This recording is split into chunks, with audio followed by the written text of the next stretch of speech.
Góðir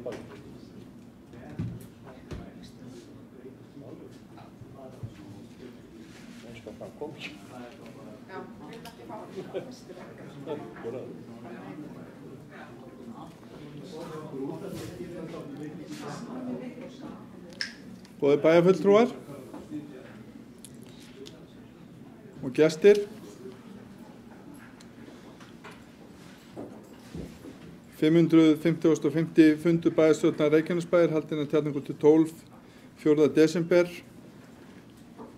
Hér með settur. Mættir eru bæjarfulltrúar Friðjón Einarsson, Guðný Birna Guðmundsdóttir, Styrmir Gauti Fjellsteð, Díana Hilmarsdóttir, Guðbrandur Einarsson, Margrét Þórarinsdóttir, Gunnar Þórarinsson, Margrét Ólöf Sanders, Ríkharður Ibsen, Anna Sigríður Jóhannesdóttir og bæjarstjóri Kjartan Már Kjartansson, forseti Jóhann Friðrik Friðriksson. Nú, fyrir fundunum liggja 7 mál á dagskrá. Það fundargerð bæjarráðs frá 22.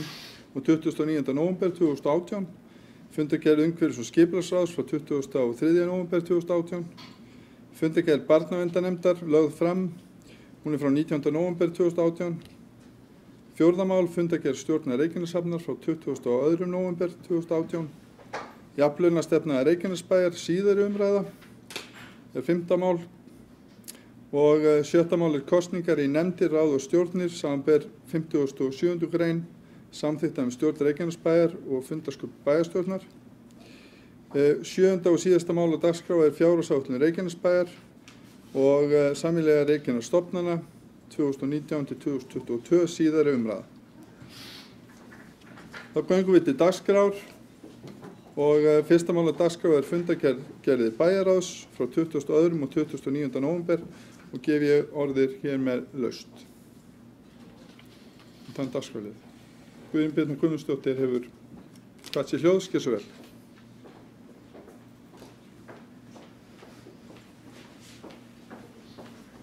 Kæri forseti, bæjarfulltrúar, bæjarstjóri og góði gestir. Ég kem hérna upp undir fundargerð bæjarráðs númer 1196 frá 29. nóvember síðastliðnum, lið 4 málefni heilbrigðisstofnunar Suðurnesja.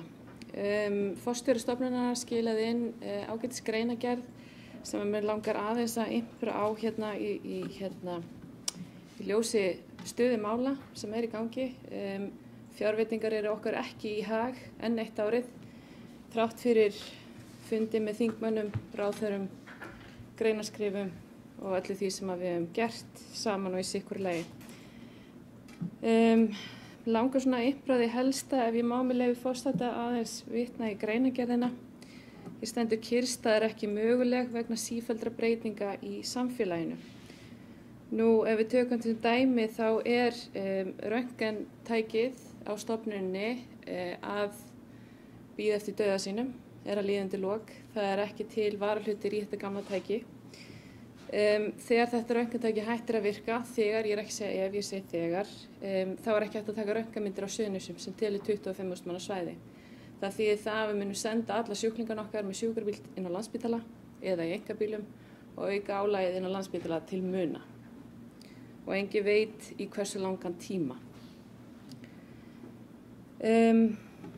Og samkvæmt fjárlögunum, væntanlegum fjárlögum 2019, einungis ætlað 18,9 milljónir til eignakaupa til stofnunarinnar á árinu.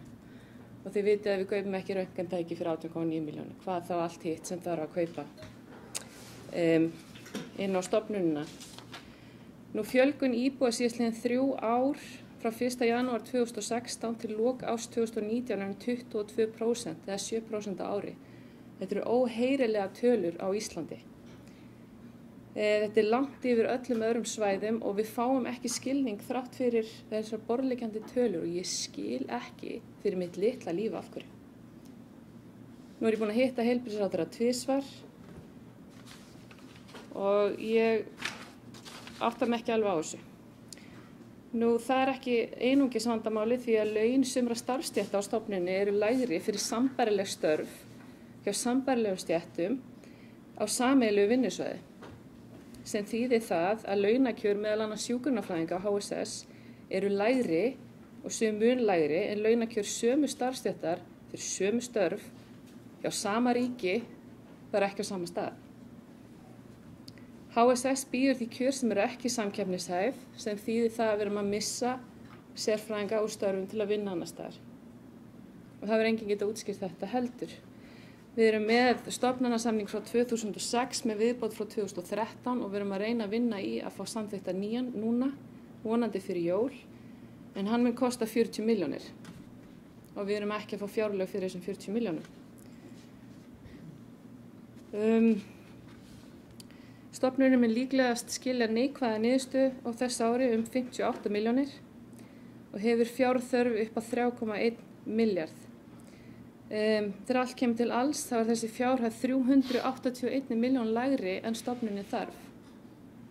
Þannig að við getum ekki haldið í horfurnar og við getum ekki bætt okkur neitt. Og bara svona í lokin til að fólk átti sig á hversu alvarlegt þetta að þá erum við með eins og starfsemistölur á deildinni þar sem ég starfa, slys- og bráðamóttöku. Frá 2013 til 2018 hefur 41 tæplega % aukning á samskiptum og starfsemi. Þetta búið að aukast tæplega helming. Við erum ennþá jafn fá að vinna þarna. Þetta næri ekki nokkurri átt og ég svo reið og bitur ennþá ár eftir ár og ég fæ mig ekki til að skilja þetta.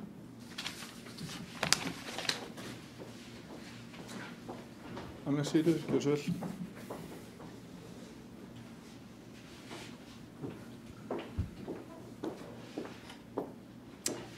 vel.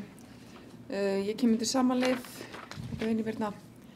með leyfi forsetalega einnig að fá að vitna í sömu skýrslu HSS en þjónusta á heilbrigðisstofnun Suðurnesja hefur aukist verulega á undanförnum árum í samræmi við fjölgun íbúa annarra veigamikilla þátta svo sem fordæmalausa fjölgun ferðamanna og stór aukinna starfsemi á Keflavíkurflugvelli.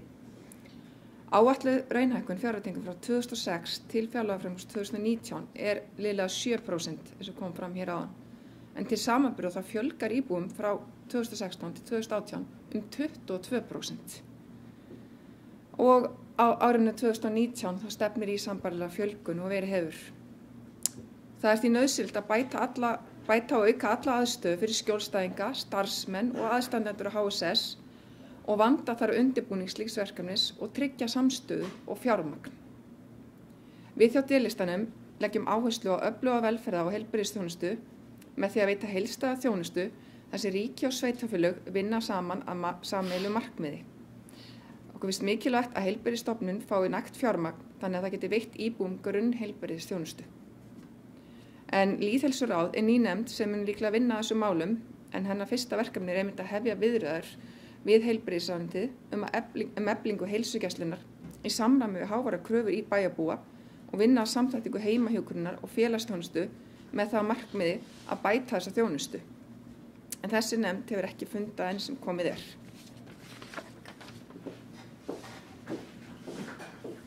Guðbrandur Einarsson hefur kvatt sér hljóðs, gjörðu svo vel. Guðbrandur.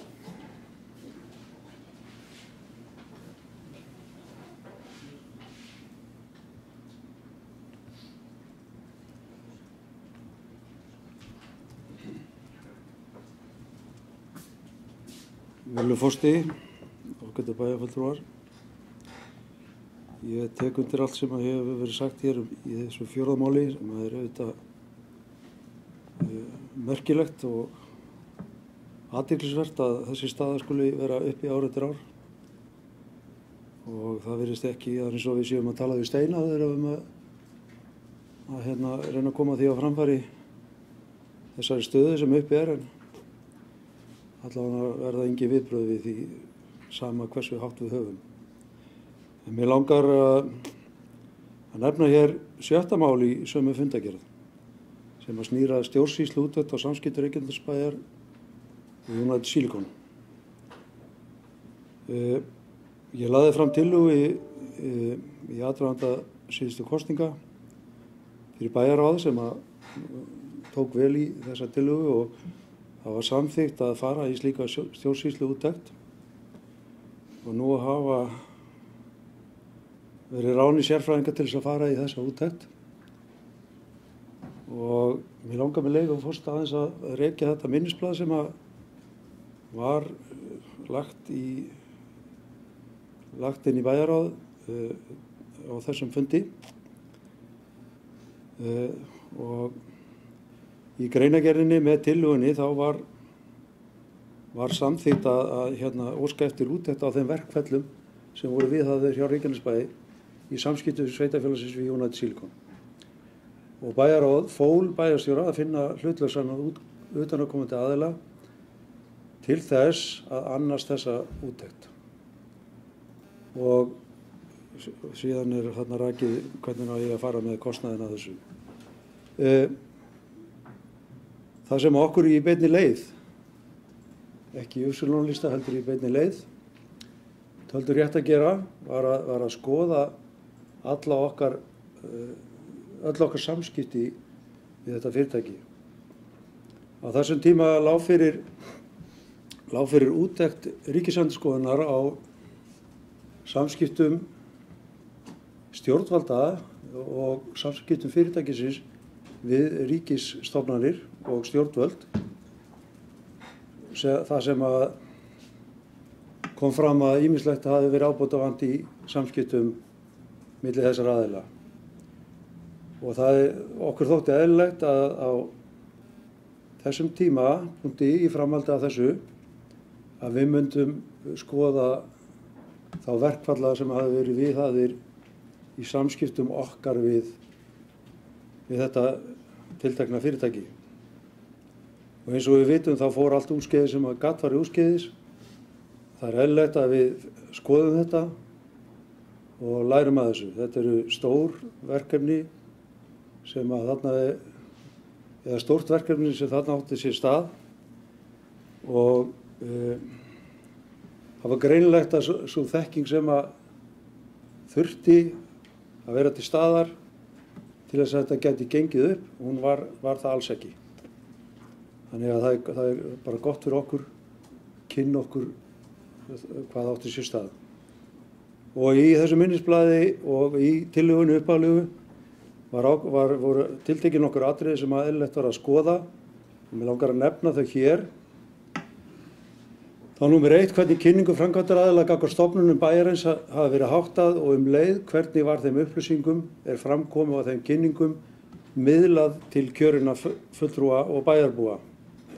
Númer 2, hvernig var staðið að fýsileikakönnunum verkefnanna af hendi bæjaryfirvalda áður en ákvarðanir voru teknar, hverjir gerðu þær kannanir, hver á menntun þeirra með tilliti til eðlis og umfangs verkefnanna.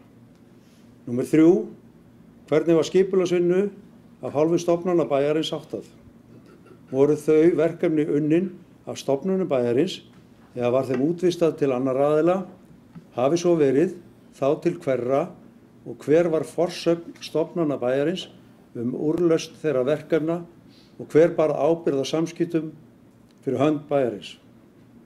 Númer 4, voru á einhverjum tímapunkti í ákvarðana eða skipulagsferlinu undirskrifaði samningar lutu að fjárhagslegum skuldbindingum fyrir hönd bæjarsjóðs án þess að bæjarstjórn sem æðsta stjórnvald bæjarins hafi fjallað þar áður eins og þó krafist í 5. lið 1. málsgreinar 58. greinar sveitarstjórnarlaga. En þar segir: einvörðungu sveitarstjórn getur tekið ákvarðanir málefni sem varða verulega fjármál sveitarfélagsins. Til slíkra málefna teljast meðal annars ákvarðanir eftirtalin atriði séu ekki gerðar beinar undantekningar þar á með lögum. Lán, ábyrgðir eða aðrar fjárhagslegar skuldbindingar sveitarfélags. Og síðasta atriðið, uppfyllti byggingaleyfi United Silicon öll þau skilyrði krafist við útgáfu byggingaleyfi samkvæmt lögum mannvirki nr. 160 frá 2010. Uppfyllti útgefandi byggingaleyfis eftirlitsskyldu og úttektir sínar í samræmi við 16. grein laga mannvirki nr. 160 frá 2010 þar sem kveðið á að byggingafulltrúa útgefanda byggingaleyfis beri að annast eftirlit með því að hönnun og úttekt sé í samræmi við lög og reglugerðir. Það var óskað eftir því að þessi úttektir næði yfir bæði samskipti þeirra sveitarfélagsins sjálfs og síðan hafnarinnar eða hafnarstjórnar. Og ég fagna því mjög að þetta verkefni sé farið af stað og við sjáum einhverja niðurstöðu þessu, þá að vinna þetta hratt og vel og við verðum þá með einhver gögn í höndunum væntanlega mitt næsta ár.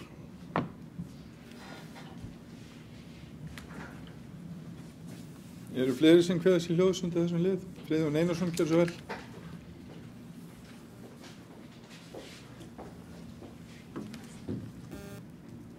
Forseti, ágætu bæjarfulltrúar. Það er náttúrulega þyngra en tárum taki. Ég kem inn í sama lið og hér hefur rætt Heilbrigðisstofnun Suðurnesja. Það er náttúrulega þyngra en tárum taki að þessi niðurstaða skuli vera eftir 2 umferðir í fjárlögum á Alþingi. Ég vil geta þess að við höfum talað bæði við ráðuneyti, starfsmenn, ráðherra og sérstaklega okkar eigin þingmenn í þessu máli og viðbrögðin sem við fengum frá þingmönnum í okkar kjördæmi voru mjög sterk. Þeir myndu styðja okkur í þessu máli og sumir hafðu upp hávær orð það að þeir myndu ekki styðja fjárlagafrumvarpið ríkisstjórnarinnar ef ekki er bætt úr vegna HSS. Þess vegna vil ég geta þess að það kom fram tillaga í annar umræðu það að bætt yrði sérstaklega úr fyrir HSS þeim fjármunum sem vantaði og þá gerðist það að enginn stjórnarþingmaður í þessu kjördæmi greiddi atkvæði með því. Enginn.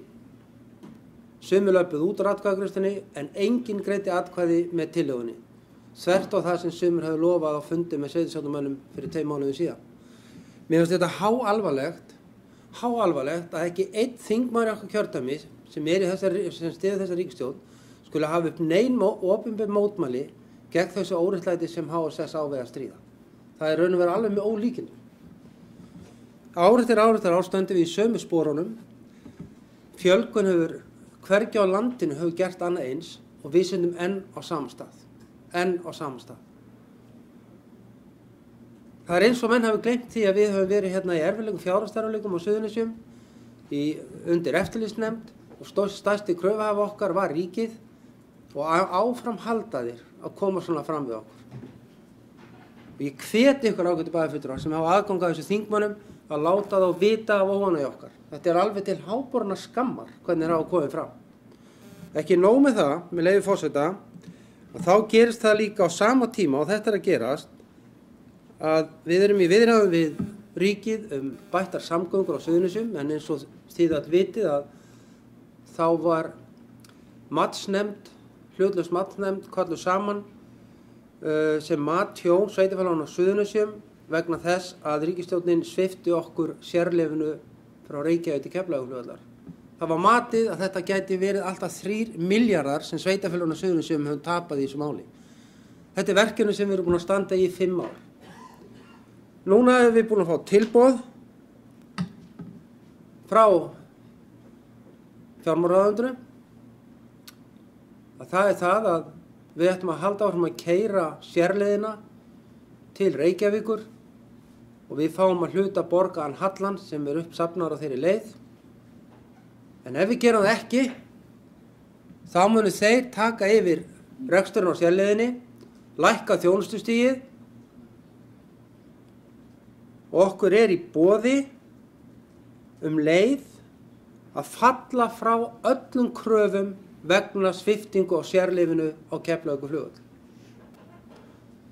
Sem sagt, við höfum að halda áfram að keyra, ekki fá borgaðan allan hallan og krafan er að falla frá dómsmálinu sem við munum fara í gang með, það sem er ræða 3 milljarða. Þetta er ríkisstjórnin við Suðurnes. Kæru bæjarfulltrúar, ég bið ykkur þeir sem hafa aðgang að þingmönnum meirihlutans á þingi, að tala okkar máli þar. Það er allstaðar sama máli gagnvart okkur. Það er ekki eins og að við erum með tillögur í samgöngumálum, leggjum það fram, ræðum við vegamálastjóra og hans starfsfólk og það er allt út af borðinu. Ef þið þegið ekki, ef þið hættið ekki við kröfurnar vegna þegar þið voru svipt sérleyfinu, það fáið ekki neitt. Það er niðurstaðan til okkar. hrein og bein niðurstaða. Ég eiginlega orðlaus, en það ekki í boði að fá neina einustu yfirlýsingu eða vilja yfirlýsingu eitt eða neitt nema þetta að falla frá máli á hendur ríkinu. Þetta framkoma kröfuhafans ríkisins við íbúa í Reykjanesbæ. Ég trúi ekki öðru en að þið bæjarfulltrúar sem hafa aðgang að þessu fólki komið þessu til skila. Þetta skammarlegt. Þetta fjármálaráðherra.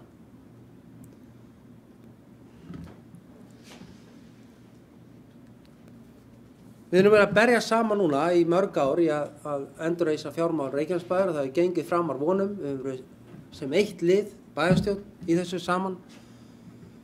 Það verið góð samstaða öll mál og við höfum sýnt heiminum að við getum staðið saman í stóru málum.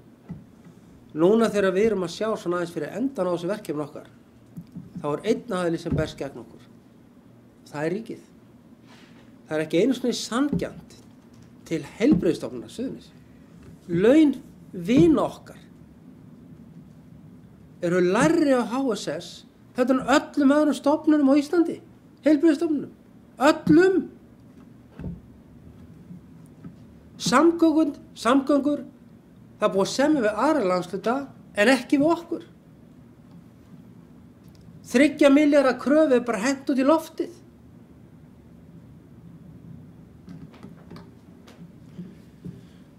Maður upplifir þetta dálítið þannig að við erum alltaf að standa ein á móti öllum hinum. Ein á móti öllum hinum. Og ég spyr sjálfa mig, þessi fundir okkar með þingmönnum sem við erum búin að sitja óteljandi marga. Fundir inn í Alþingi, fundir með ráðherrum, starfsmönnum ráðuneytis. Það hefur ekkert að segja ræði við þingmannina. Ekki eitt einasta orð. Meira þess að vildu stjórnarþingmaður ekki einu sinni styðja átak fyrir Suðurnesin. Ekki einn stjórnarþingmaður á Suðurnesjum studdi tillögu átak fyrir Suðurnesin. Þau ætla að gera eitthvað annað. Og hvað þetta annað? Jú, við ætlum að lækka þjónustuna á leiðin til Reykjavíkur. Við ætlum að minnka þjónustustigið. Já, fyrirgeðu, við ætlum líka að taka peningan í Katagó, 14 milljarðana og senda til Reykjavíkur. Þetta eru mennindir og konurnar sem ætla að vinna með okkur. Báð okkur að ganga hægt, tala varlega, vinnum saman. Ekki eitt orð jákvætt frá þeim. Ekki eitt. Ekki eitt þessara þingmanna hringir í okkur. Ekki eitt styður okkur í fjölmiðlum. Ekki einn. Þetta náttúrulega bara skammalegt og við ætlum að minna bæjarfulltrúa á að við erum kosnir af þessu samfélagi, ekki þjóðinni, ekki í Reykjavík og ekki að þingmönnum. Við erum að vinna fyrir þetta kjördæmi og þetta sveitafélag sem heitir Reykjanesbær. Og þessi þingmenn eru ekki að styðja okkur. Ekki að styðja okkur. Á 2 milljarða að mokast út hjá okkur. Þetta bara skammarlegt.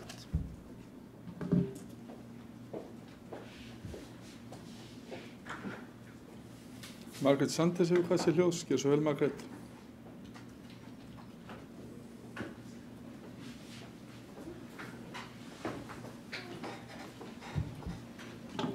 Forseti, bæjarfulltrúar, góði gestir. Ég vil taka undir orð Guðnýjar Birnu og það var ágætis yfirferð sem hún fór yfir. Við erum ósátt, við erum ekki glöð í dag, en ég vil samt fagna einu. Þetta í fyrsta skiptið að mér sagt að allir Suðurnesjamenn, allir bæjarfulltrúar á Suðurnesjum stóðu saman með áherslur til ríkisins.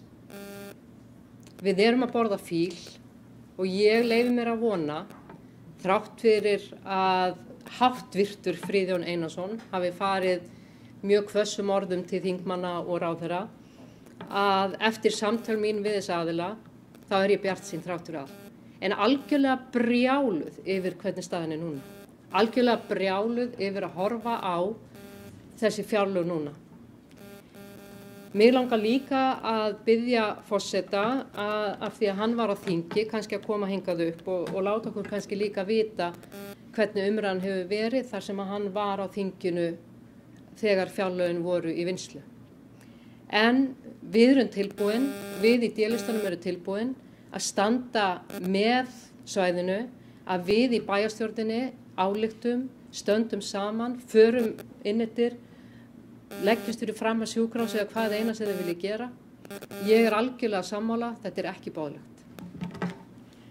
Þá langar mig til þess að færa mig yfir í liði númer 1 í 29. nóvember, fundargerð bæjarráðs frá 29. nóvember síðastliðinn varðandi Stapaskóla. Þar eru að tala það útboð sem fór fram og þar einmitt bókað sá liður sem var í útboði og það kostnar áætlun við skólan 2,5 milljarður rúmlega. Mér langar bara að ítreka að það kemur ekki fram í fundargerð, en mér langar að ítreka að heildarkostnaður við skólan eru rúmir 3 milljarðar og það kemur líka fram í fundargerð að það sem var verið að bjóða út, að þar erum við að tala 350.000 rúmlega á fermeter, en Stapaskóli, ef við tökum bara skólan, ekki íþróttahús, ekki sundlaug, ekki leikskólan, einungis skólan, þá erum við að tala tæplega 450.000 á fermeter. Þetta er kostnaður við grunnskóla. Það er gott fyrir okkur að hafa þetta í huga þegar við erum að horfa á svona dýra framkvæmdir og í talningum ef þetta heldur áfram að stækka sveitarfélag okkur og það sem er framundan, er þetta talan sem við ætlum að horfa á til framtíðar, eða munum horfa á til framtíðar.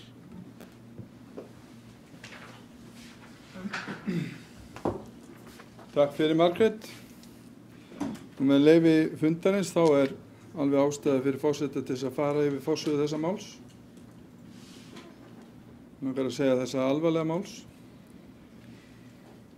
Nú ég held að allir flokkar sem að buðu fram hérna fyrir bæjarstjórnarkosningarnar hafi verið sammála það að Heilbrigðisstofnun Suðurnesja og málefni hennar væru okkur mjög ofarlega í huga.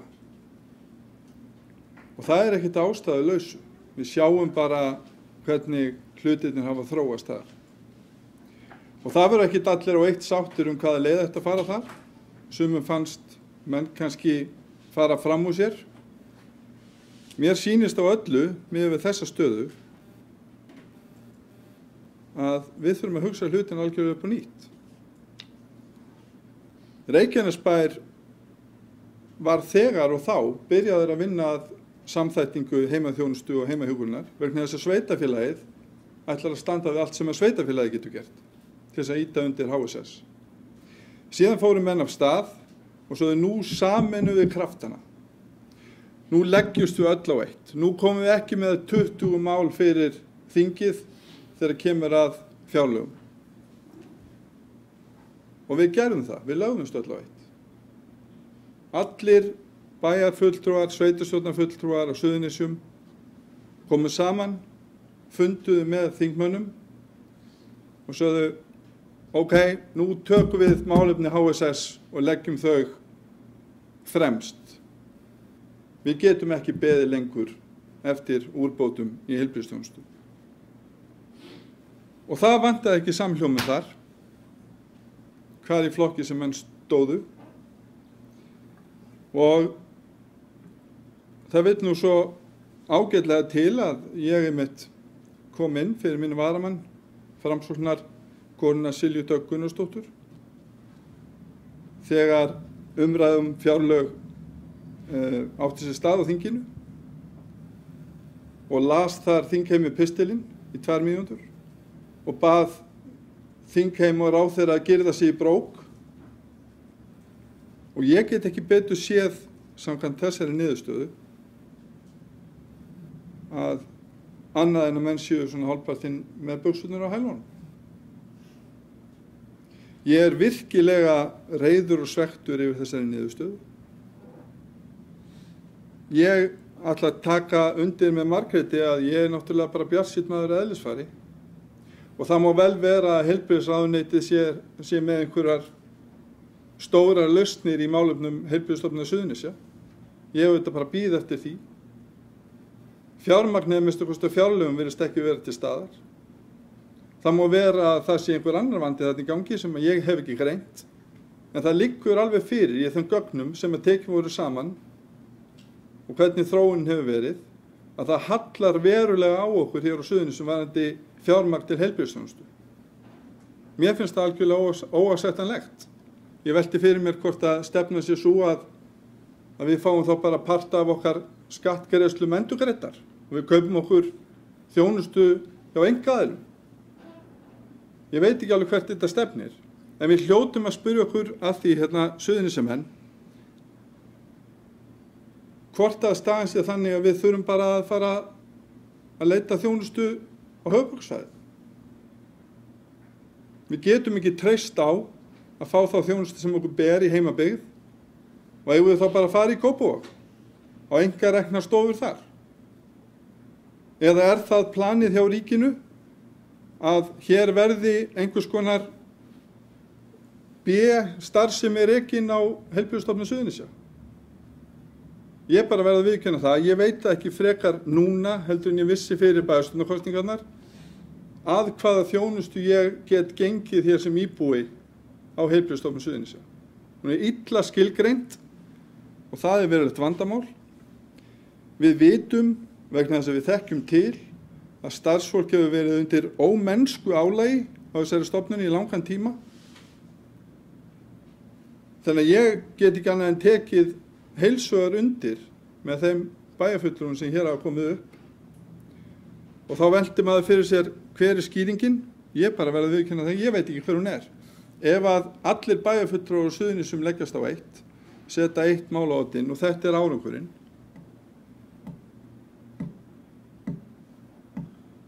það er alveg ljóst að það er einhver önnur taktík sem verður að beita.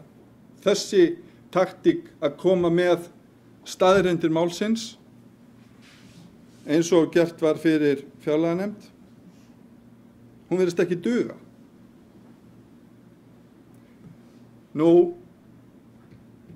Það má vel vera að mönnum finnist kannski djúpt í árinni tekið, en hér velta menn upp á samfélagsmiðlum hvort að eigi að loka Reykjanesbraut. Reykjanesbrautin, hún er vissulega stórt mál fyrir okkur Suðurnesjabúa og landsmenn alla. En að geta ekki treyst á heilbrigðisþjónustu í heimabyggð. Ég get ekki betur séð en að menn þurfi bara að velta fyrir sér hvort að eigi að sniðganga þessa stofnun. Og hvort að stefna sé bara svo hjá ríkinu bara hreinlega lokin og sækja þá bara heilbrigðisþjónustu á höfuðborgarsvæði. Eitthvað hlýtur að vera að frétta af upplýsingum frá heilbrigðisráðherra varðandi þetta mál. Hún verður að svara fyrir það. Ég get auðvitað alveg hort í eigin barm. Ég var ekki á þingi þegar þetta var samþykkt. Þeir sem þar voru verða að svara fyrir það. En mín stefna er alveg skýr. Ég stend hérna með íbúum Reykjanesbæjar og Suðurnesja varðandi það að bæta hér aðgengi að heilbrigðisþjónustu. Heilbrigðisþjónusta og aðgengi að henni er bundin í lögum landsins. Þetta er ekki einhver geðþótta ákvörðun. Ríkisvaldinu ber að tryggja okkur bestu mögulegu heilbrigðisþjónustu sem völ er á hverjum tíma, segir í lögum. Og það er þá minnst okkar alveg á hreinu að hér ganga allir flokkar í takt. Og að því að var minnst hérna á nefndir á vegum bæjarins, það er alveg vissulega rétt. Við erum að vinna að því að koma nýjum nefndum í gang. En ég vil jafnframt geta þess að það er ánægilegt að Reykjanesbær að minnstu kosti er að gera sitt varðandi heimaþjónustuna og heimahjúkrunina. Og þar auðvitað er Reykjanesbær að leggja fram fjármuni. Það liggur alveg fyrir. En við þurfum meira heldur en þetta. Við þurfum orði í efndir varðandi Heilbrigðisstofnun Suðurnesja. Eru fleiri sem vilja taka til máls undir þessum lið? Margrét Þórarinsdóttir, gjörðu svo vel.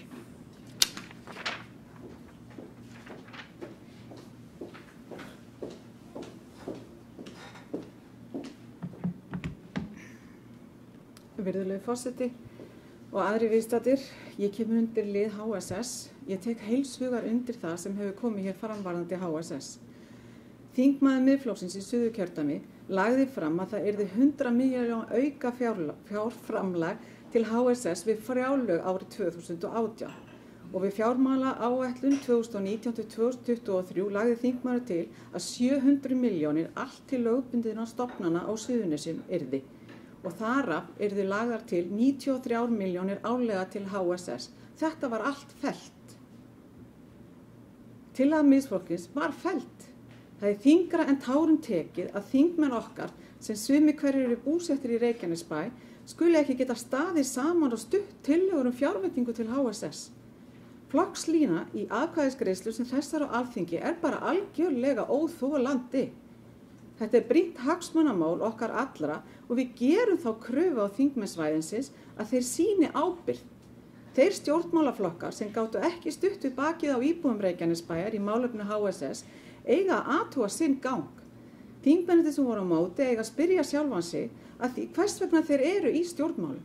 Eru þeir að þingi fyrir flokkin eða fólkið? Eru þeir strengja brúður flokks elítunar í Reykjavík sem hefur ætíð verið áhugalaus um Suðurnesin? Takk fyrir.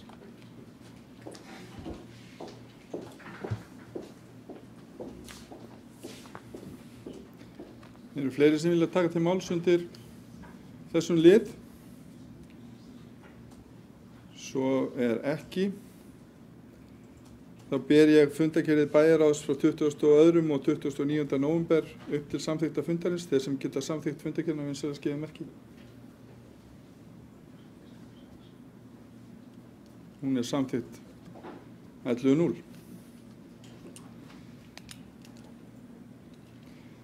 Næst tökum við hér á dagskrá fundargerð umhverfis- og skipulagsráðs frá 23. nóvember 2018 og að vanda eru það nokkur mál sem sérstaklega þarf að samþykkja. Fyrst ber að nefna þriðja mál í fundargerð sem er framkvæmdaleyfi HS Orku og orðið er laust varðandi þann lið í fundargerð.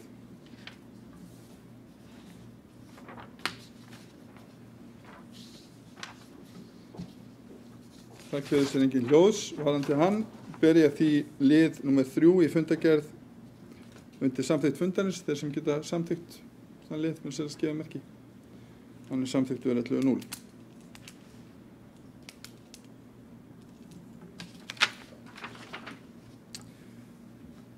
Næst er það 5. liður í fundargerðinni, Seljudalur 25, óskum stækkun á byggingareit. Þeir sem geta orðið laust undir 5. lið í fundargerð. Það er ekki sem kveður sér hljóðs, ber ég þá þann lið í fundargerð undir samþykkt fundarins, þeir sem geta samþykkt hann, vinsamlegast gefa merki. Hann er samþykktur 11:0. Næst er það 8. mál, Klettatröð 6, 8 og 10, breytingar á deiliskipulagi vegna reksturs á gistiheimili, orðið er laust undir þeim fundarlið. Margrét Sanders ger svo vel, hefur hvað sér hljóðs. Velkomin í pontu, Margrét.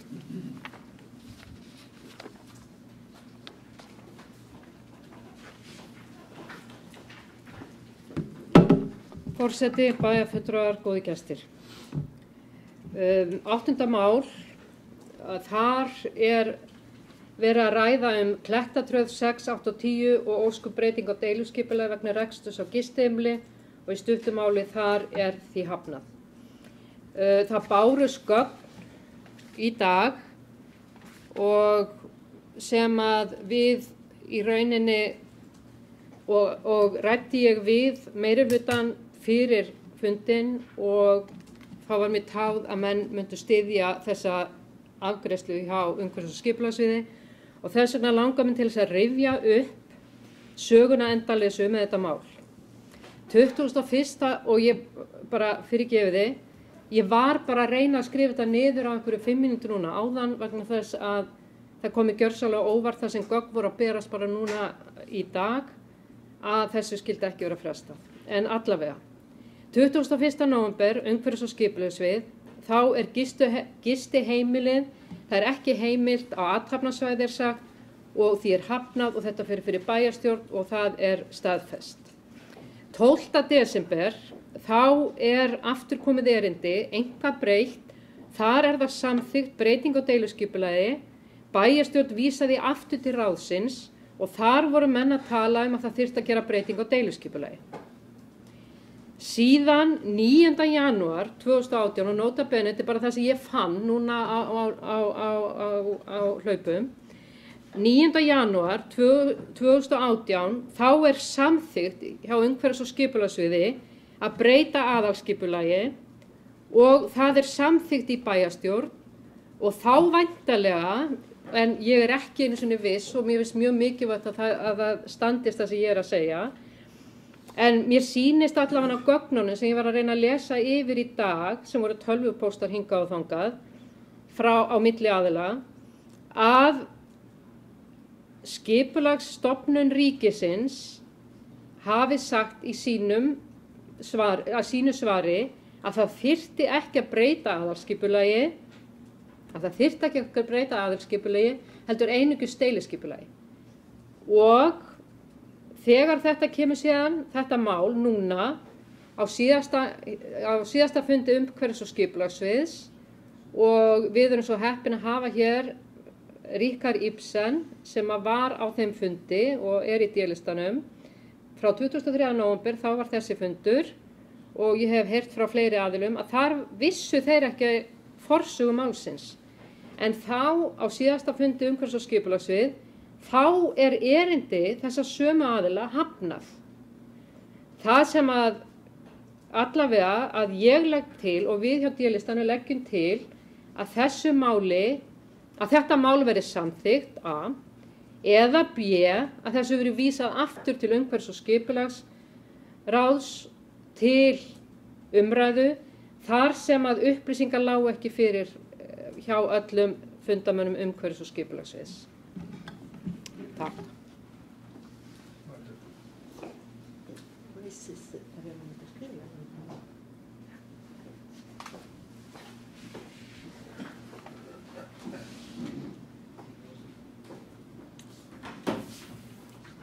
Eru fleiri sem að vilja kveða sér hljóðs varðandi 8. lið í fundargerð?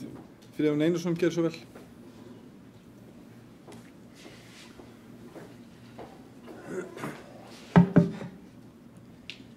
Forseti ákveðið bæjarfulltrúar, út af þessu sem bæjarfulltrúar Margrét var að fara hérna yfir áðan að þá vil ég bara ítreka það að það stefna sveitarfélagsins að heimila ekki gistiheimili á athafnasvæðum, en fyrir sveitarstjórnir hafa gert undantekningar en ný sveitarstjórn hefur markað sér stefnu í skipulagsmálum að þessu leyti. Aðilar eru ekki sviptir neinum heimildum en sveitarstjórn ákveður hvort heimild sé endurnýjuð eða hvort ný sé veitt. Sambærileg erindi frá TSI í Klettatur 19 var hafnað á fundi USK 9. nóvember 2018. Það samræmist ekki stefnu sveitarfélagsins og gildandi skipulagi að heimila íbúðarhúsnæði eða gistiheimili á athafnasvæðum eins og hverfi tæknivellir skilgreint í aðalskipulagi. Þess vegna erindinni hafnað. Ég styð þetta heilshugar þessa skoðun ráðsins og til að það sé ekki ástæða til þess hérna, en auðvitað geta aðilar sótt aftur og haft samband við ráðið, en ég tel ekki að það sé eðlilegt að við séum að ýta þessu frá. Öskráðið að vinna eftir deilu- og aðalskipulagi og þeirri stefnu sem sveitarfélagið lagt fram og það samræmst alls ekki stefnu okkar að heimila þetta. Þess vegna segi ég nei og legg til þetta verið samþykkt. Margrét Sanders, gerir svo vel.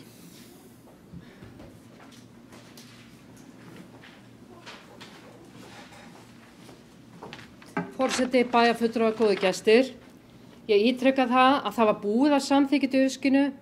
Þetta var ekki heimilt, það var heimilt og svo heimilt og eins það sem stórt mál í þessu að aðilar sem sagt komnir með samþykki á lokum og síðan verði hafnað og það sem kom ekki fram í máli mínu og það viðbótið sem ég langaði að nefna, það eru 2 lítil gistiheimili þarna á þessu svæði og þetta þarna skrifstofusvæði sem algjörlega við og þetta algjörlega einangra svæði. En eins og ég segi, þá ég með þá tillögu að þetta sé samþykkt, til vara B að þessu vísa aftur til Usk. Ríkharður Ibsen, gjörðu svo vel. Velkomin í pontu.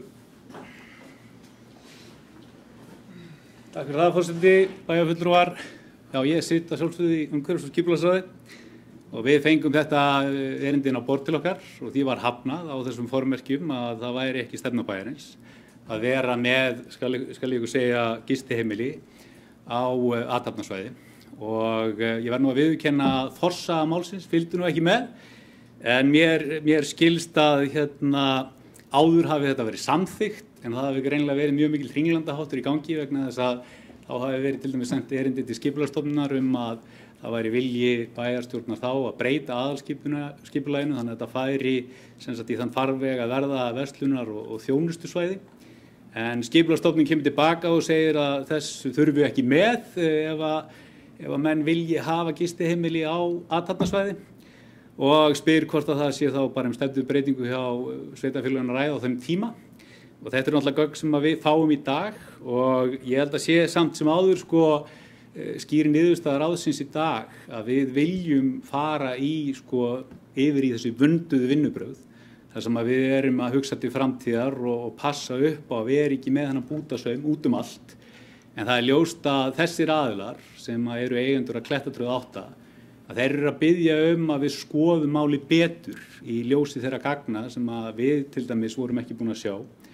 Og mér finnst ekkert óeðlilegt ef við erum að tala að vera með vöndu vinnubrögð hér, að vísa þessu það aftur yfir í Uski þar sem við getum skoðað betur þá bara öll gögn í málinu, hvað fór á milli manna og annað slíkt. Og ég held að það væri bara skynsamlegt með allt sem við erum að tala. Við erum á leiðin í endurupptöku aðalskipulagsins og ég held að sé ekkert óeðlileg krafa frá þessum eigandum að við skoðum þetta pínlítið betur. En ég hins vegar alveg sammála því að við viljum setja skýr markmið og viljum hafa ákveðna stefnu. Það það sem að D-listinn hefur verið að setja fram en enn og aftur ítreka ég það að við þurfum ekkert að hlaupa á okkur. Ég held að það væri ekkert óvitlaust að vísa þess aftur yfir í Uskið og við skoðum það bara pínlítið betur. Takk fyrir. Eru fleiri sem kveða þessi hljóðs? Friðjón Einarsson, gjörðu svo vel, velkomin í pontu. Ágæti forseti, ég átta mig ekki alveg á þessi gögn sem er að ræða. Ég vildi gjarna fá upplýsingar að því ég hef ekki séð þessi gögn, hvaða nýju gögn er þetta sem er að ræða sem hafa borist bæjarfulltrúum. Erum menn að tala e-mailin sem var sendur í dag? Já, það gögnin sem er að ræða sem hefur breyta? Ok. Mér finnst bara nauðsynlegt að menn haldi sig við það deiliskipulag sem er að ræða, menn haldi þeirri stefnu sem setti fram og fagmennskan sem hafði fyrirrúmi og ef það er eitthvað nýtt að gera til þessu máli, þá hafa bara menn aftur samband við ráðið og óska eftir endurupptöku. Það er ekki sem stoppar það. Við erum bara, það sem við erum að gera, að við erum að taka undir stefnu sveitarfélagsins og ráðsins sem er ráðgefandi í þessu máli. Við getum auðvitað ekki byggt út af því bara núna allt í einu að því að barst einhver e-mail til okkar sem við höfum ekki haft tíma til að lesa eða skoða, allavega ekki ég. Þannig að mér finnst þetta aldrei skrítið vinnubrögð að við förum að gera það. Við þurfum að halda okkur aldrei við festu í þessu. Og auðvitað það ráði þá bara að taka upp málið aftur ef þess er þörf. Gunnar Þórunnsson hefur plats í hljóðs, gjörðu svo vel.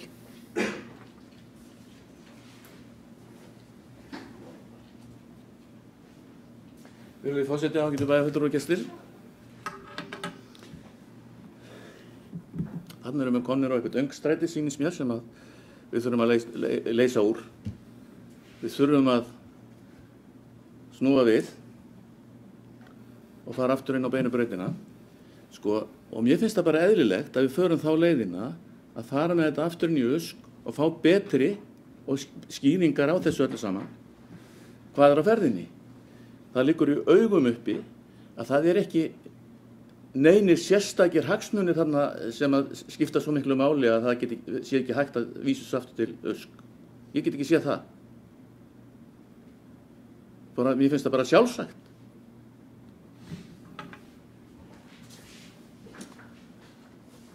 Ríkharður Ibsen.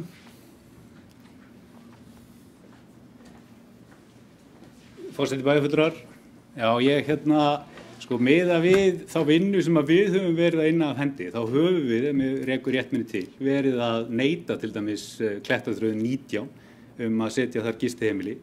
En ef þú ferð lengra aftur, þar að segja væntanlega til þeirra aðila sem sátu umhverfis- og skipulagsráð á þeim tíma, að þá voru menn að hleypa þarna upp gistiheimilum hægri vinstri. Og mér meiri segja sagt, ég selði ekki dýran en ég keypti það, að þarna sé mikið ósamþykktu húsnæði. Þannig að ég held að sé alveg morgun ljóst að við þurfum að bara passa upp á að vera með vöndu vinnubrögð. Og eins og Gunnar bendir réttilega á að ef að við erum að fá eitthvað ný gögn, þannig að þeir sé að fara með eitthvað sleggjudóma nokkurn mann, þá held ég að sé bara eðlilegt að við kynnum okkur þau gögn og ef að þessi beiðni afar einföldum að skoða máli betur, þá er það bara ekkert mál. Takk fyrir. Guðbrandur Einarsson, Katsi Hljós, gjör svo vel Guðbrandur.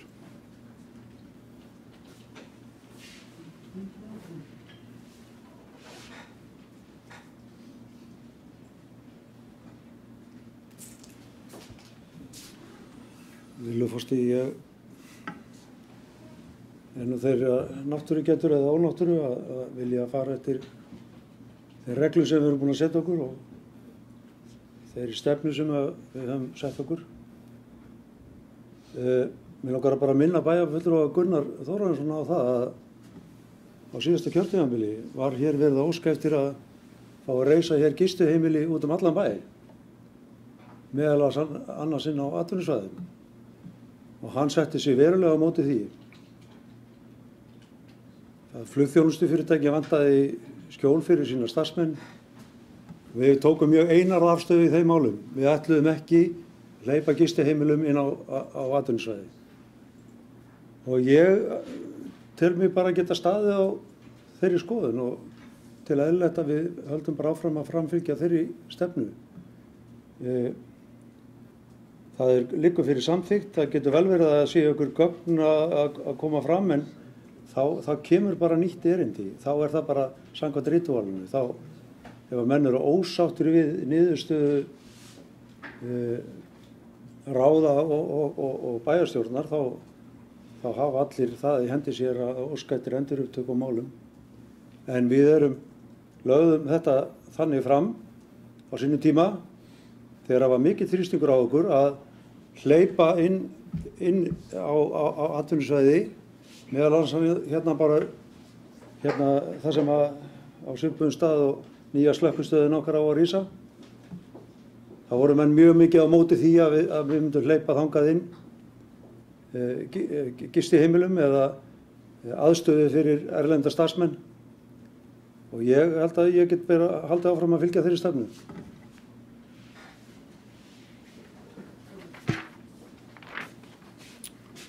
Gunnar Þórarinsson.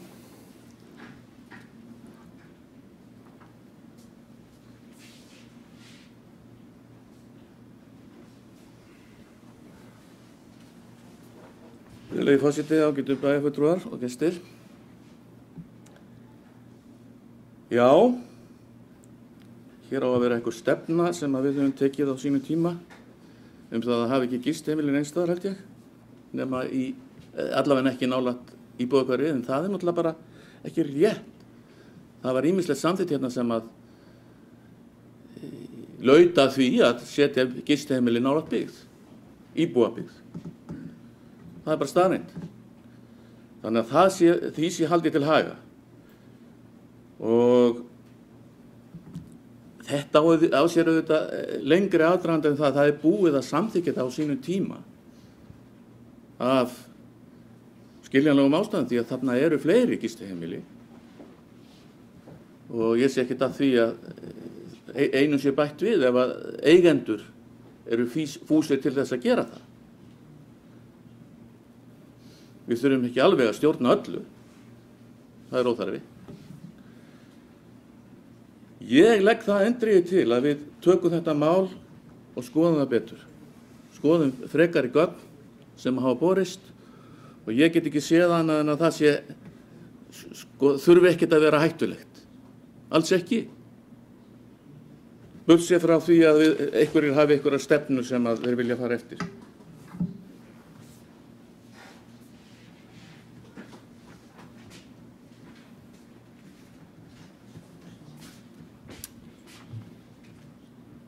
Nú, hér til umræðu 8. liður í fundargerð.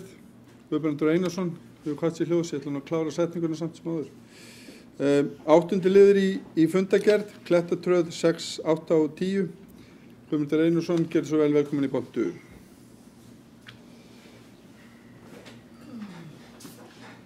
Virðulegur forseti, ég held að sé bara nauðsynlegt að við höldum okkur við það regluverk sem við höfum sett okkur.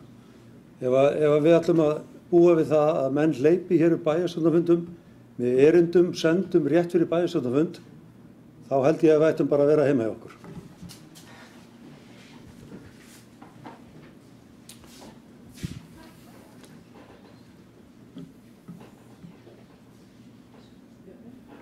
Eru fleiri sem vilja kveða sér hljóðs varðandi þennan lið í fundargerð? Svo ekki. Nú það liggja fyrir 2 tillögur að viti forseta þetta mál. Það er annars vegar að vísa því til USK eða umhverfis- og skipulagsráðs aftur til umræðu og hins vegar að samþykkja eða hafna 8. lið í fundargerð umhverfis- og skipulagsráðs. Ég ber fyrst upp tillögum að vísa málum til umhverfis- og skipulagsráðs. Þeir sem að styðja þá tillögu, vinsamlega skeiða merki.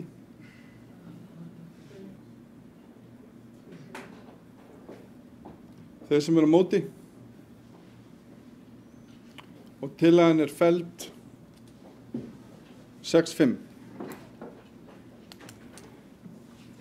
Þá ber ég upp liðin í fundargerðinni til samþykktar, þeir sem geta samþykkt hennan lið í fundargerð, vinsamlega skeiða merki.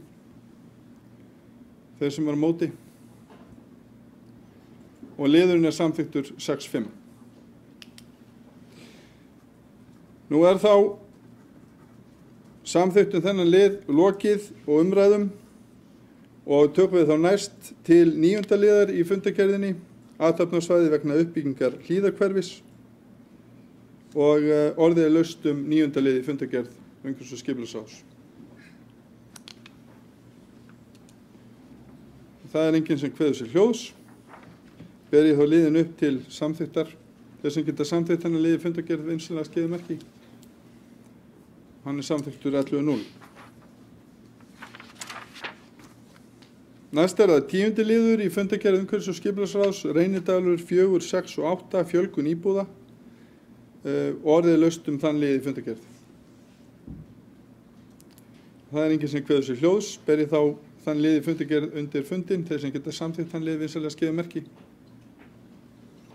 Og það er samþykkt 11-0. Næst er það liðirnir 12 og 13, Vallarás 4 lóðaumsókn og Vallarás 6 lóðarumsókn og hefur með borist upplýsingar frá umhverfis- og skipulagssviði Reykjanesbæjar að lóðirnar hafi ekki verið lausar til úthlutunar og óskaði ég eftir því að þessi 2 liðir í fundargerð þeim verið vísað til umhverfis- og skipulagsráðs aftur og orðið er laust undir þessum liðum.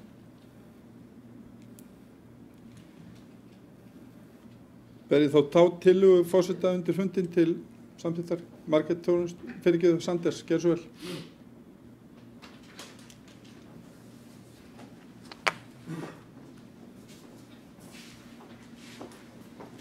Nei, bara örstutt af því að ég sé ef þið ætlaði að fresta, ef þetta hefur ykkur mistök með að Vallarás 4 og 6, þá sé ég að Vallarás lóðarumsóknum Vallarás 4 að Bergás 8 er til vara og 11. liður þar í lóðarumsóknum Bergás 8 og hún var samþykkt. Þannig að þá er spurning hvort það þurfi ekki að fresta 11. liður líka. Hvort að bara fyrirgefðu forseti, bæjarstjórn og góði gestir. Það er sem sagt 11. liður sem þarf að skoða ef að hinum er fresta.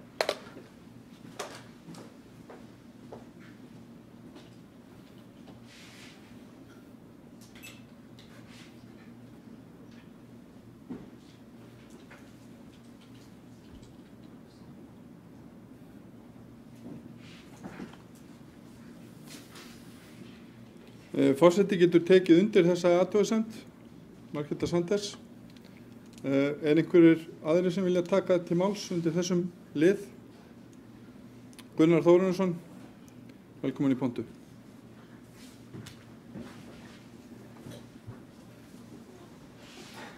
Virðulegi forseti, ágætu bæjarfulltrúar og gestir, þannig með alveg ekst að þetta við hliðina á mér, við Vallarási, þannig að ég þekki máli mæta vel. Ég veit ekki betur en að þessu hafi verið úthlutað áður. Þannig að ég bara kem að fjöllum. Það sé Vallarás 4 og 6. Hvað þýtt snertir að þá veit ég ekkert það, Bergásinn. Það er þess vegna sem það verið að vísa þetta aftur umhverfið. Lóðurnar ekki lausar. Býtu, það ekki lausar? Þess vegna verið að vísa þessu aftur. Já. Er fleiri sem vilja taka til máls undir þessum lið? Friðjón Einarsson, gjör svo vel. Velkomin í pontu.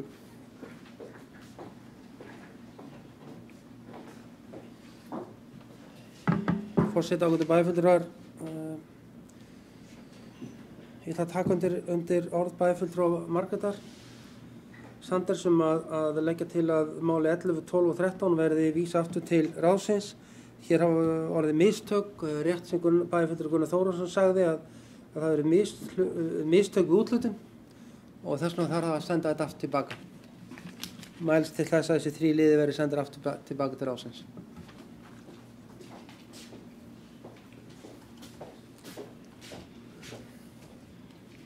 Það er tillaga forseta að þessi 3 liðir 11, 12 og 13 þeim verið vísað aftur til umhverfis- og skipulagsráðs og ber ég þá tillögu undir fundinn þeir sem geta samþykkt að vinsamlega skeiða merki. Það er samþykkt 11.0. Nú 14. máli fundargerð, flugvellir 29, slökkvistöð. Orðið laust þann lið í fundargerð. Er einhverju sem vilja kveða sér hljóðs til honum? Svo er ekki, þá ber ég þann lið í fundargerð undir fundinn þeir sem geta samþykkt hann vinsamlega skeiða merki.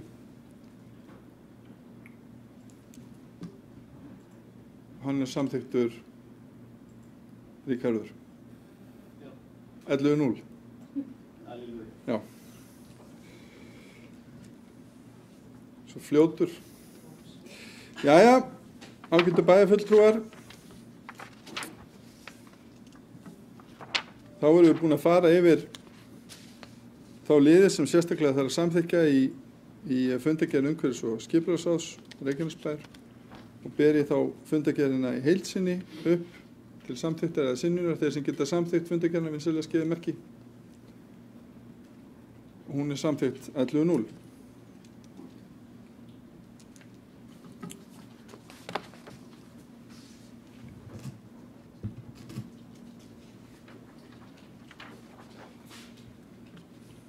Nú næst á dagskrá fundarins er fundargerð barnaverndarnefndar, hún er lögð hér fram og þeir sem geta samþykkt fundargerð barnaverndarnefndar.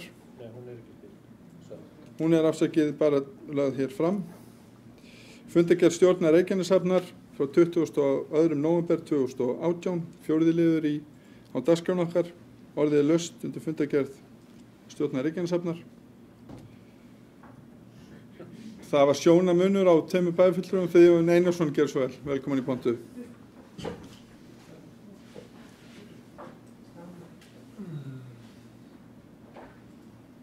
Já. Guðný Birna, gjör svo vel. Forseti, bæjarfulltrúar og góða gestir, takk fyrir að leyfa mér að vinna. Ég kem upp undir fundargerð stjórn Reykjaneshafnar undir lið númer 8 sem varðar MS Fjordvik skipi sem strandaði hjá okkur. Mér langaði bara að koma hérna upp bara til að segja hversu stolt ég er af hafnarstjórunum okkar, starfsfólkin okkar, bæjarstjórunum, fólki sem stóð þarna dag eftir dag og sinnti þessum björgunaraðgerðum eins og algjöra hetjur. Þetta tókst vel, gríðarlega heppin hvað þetta tókst vel og já, ég vil bara koma þakklæti til skila og hrósa þessu frábæra starfsfólki okkar.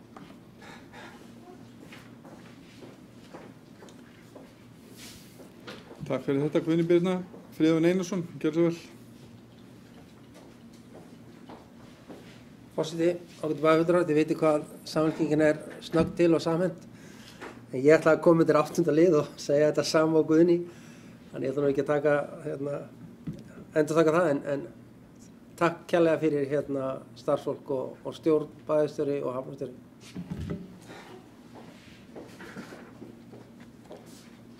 Eru fleiri bæjarfulltrúar sem vilja kveðast í hljóðs undir þessum lið? Svo er ekki. Ber ég þá fundargerð stjórnar Reykjaneshafnar frá 22. nóvember 2018. Samþykkta fundarins, þeir sem geta samþykkt fundargerðina, vinsamlega skefið merki. Og fundargerðin er samþykkt 11.0. Næst tökum við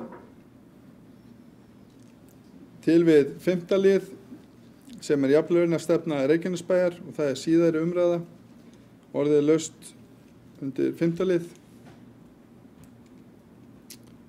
Það er Guðni Birna Guðmundsdóttir sem að kveður sér hljóð. Sker svo vel, Guðni.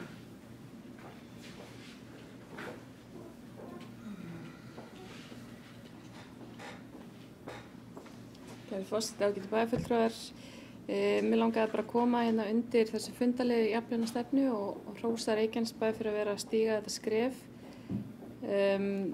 Þótt að þetta sé eflaust íhávum haft, þá er betra að vera með stefnumótandi gildi í gangi hjá sveitarfélaginu og ekki síst í ljós undangengna atburða í þjóðfélaginu okkar síðustu vikur. Þannig að við lítum jafnt til beggja kynja af sömu menntun og sömu hæfni og að við gerum þetta vel það sem við erum að gera. Ég held að þetta sé gríðarlega mikilvægt skref og að við lítum á kynin jafnt og séum ekki að mismuna fólki eftir kynferði eða öðru slíku. Þannig að ég styð þetta heils hugar, líst vel á þessa stefnu og já, takk fyrir.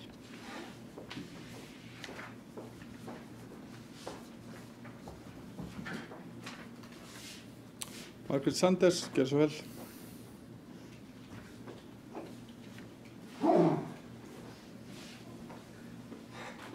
Forseti, bæjarstjórn, góðu gestir.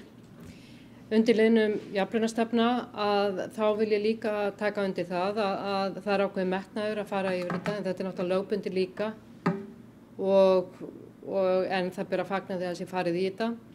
Það sem mér finnst mikilvægt í sambandi við jafnlaunastefnu er þrátt fyrir að lögin tali ekki einu sinni jöfn laun heldur að ekki megi mismuna konum og mér skilst að sé þannig að ef að farið í mála því að karlmenn eru á lágri launum að þá er það ekki samkvæmt lögunum að þá tapið í því máli kæru karlmenn. Þetta er bara spurning að konur eigi ekki að fá lægri laun.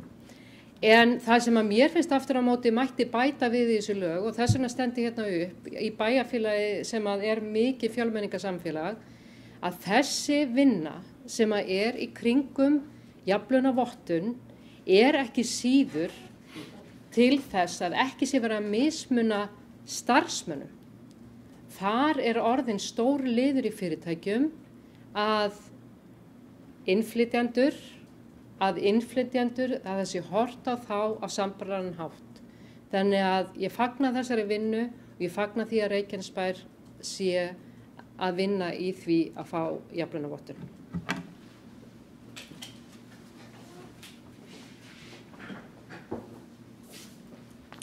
Eru fleiri bæjarfulltrúar sem kveða sér ljós undir þessum lið? Bæjarstjóri, gjör svo vel. Forseti, ágætu bæjarfulltrúar, bara til upplýsingar að þá ef einhverjir hér ekki vita eða hafa átt að segja á því að það er búið að fresta þessum framkvæmd þessarar jafnlaunavottunar 1 ár. Þannig að við munum væntanlega klára þetta bara inn á nýju ári.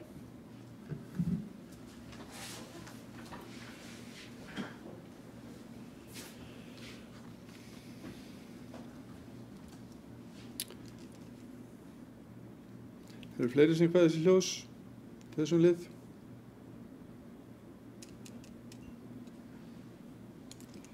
Svo er ekki. Jafnlaunastefna Reykjanesbæjar, hún er þá borin hér undir samþykkt fundarins, þeir sem geta samþykkt hana, vinsamlega skefið merki. Hún er samþykkt 11.0. Næst er það 7. liður á dagskrá kosningar í nefndir ráð og stjórnir samanber 57. grein samþykktar stjórn Reykjanesbæjar og fundasköp bæjarstjórnar. Fyrir liggur að 3 varamenn í ráðum og nefndum bæjarins hafa óskað lausnar. Það er varamaður í fræðsluráði, varamaður í barnaverndarnefnd, 2 varamenn í barnaverndarnefnd og varamaður í stjórn Reykjaneshafnar. Nú, bæjarstjórn ber að kjósa í kjölfarið nýja varamenn og vil ég því fyrst byrja á því að óska eftir tilnefningum í varamannssæti í fræðsluráði.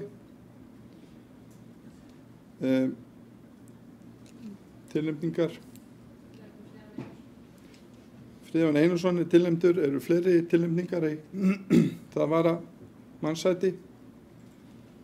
Svo er ekki og telst hann því rétt kjörinn.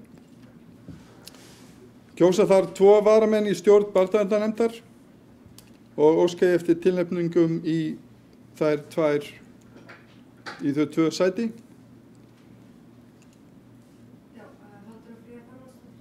Halldóra Fríða Þórhallsdóttir og Margrét Þórunnsdóttir eru fleiri tilnefningar. Svo er ekki, þá teljast þessir 2 aðilar rétt kjörnir. Nú, næst er að varamaður í stjórn Reykjaneshafnar. Óska ég eftir tilnefningum í það varamannssæti. Og það er Jón Már Sverrisson. Eru fleiri tilnefningar. Svo er ekki og telst hann því rétt kjörinn. Nú er þá þessum dagskrárlið lokið í okkar dagskrá og næst förum við í 7. mál sem er fjárhagsáætlun Reykjanesbæjar og sameiginlega Reykjanesstofnana og vill ég gefa bæjarstjóra Kjartan Má Kjartansinni orðið. Gjörðu vel, Kjartan. Takk. Forseti ágætu bæjarfulltrúar. Já, hér er nú lögð fram til síðar umræðu og vonandi afgreiðslu hér á eftir. Fjárhagsáætlun Reykjanesbæjar, fjárheimildir fyrir næsta ár 2019 og svo 3 ára áætlun 2020, 2021 og 2022.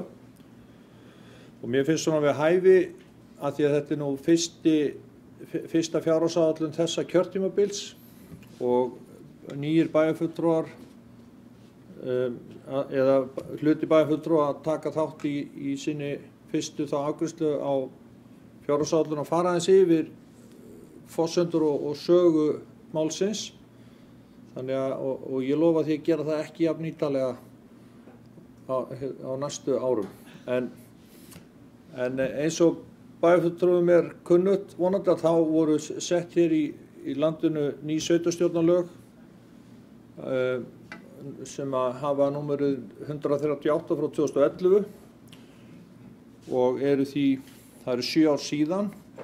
Lögin tóku gildi 2012 og í þeim var svo nýjung að það voru setta fram sérstakar fjármálareglur, sérstakar kafli fjármál sveitarfélaga sem var mun ítarlegri heldur en áður hefði verið og tilgangurinn með þessum kafla var að reyna að ná eða aðstoða eða hvetja eða hreinlega skylda sveitarfélaga að ná betur utan sín fjármál og inn komu það komu nokkuð ný hugtök en þau 2 svona sem að skiptu mestu máli þarna var annars vegar hugtakið jafnvægisregla og hins vegar skuldaviðmið.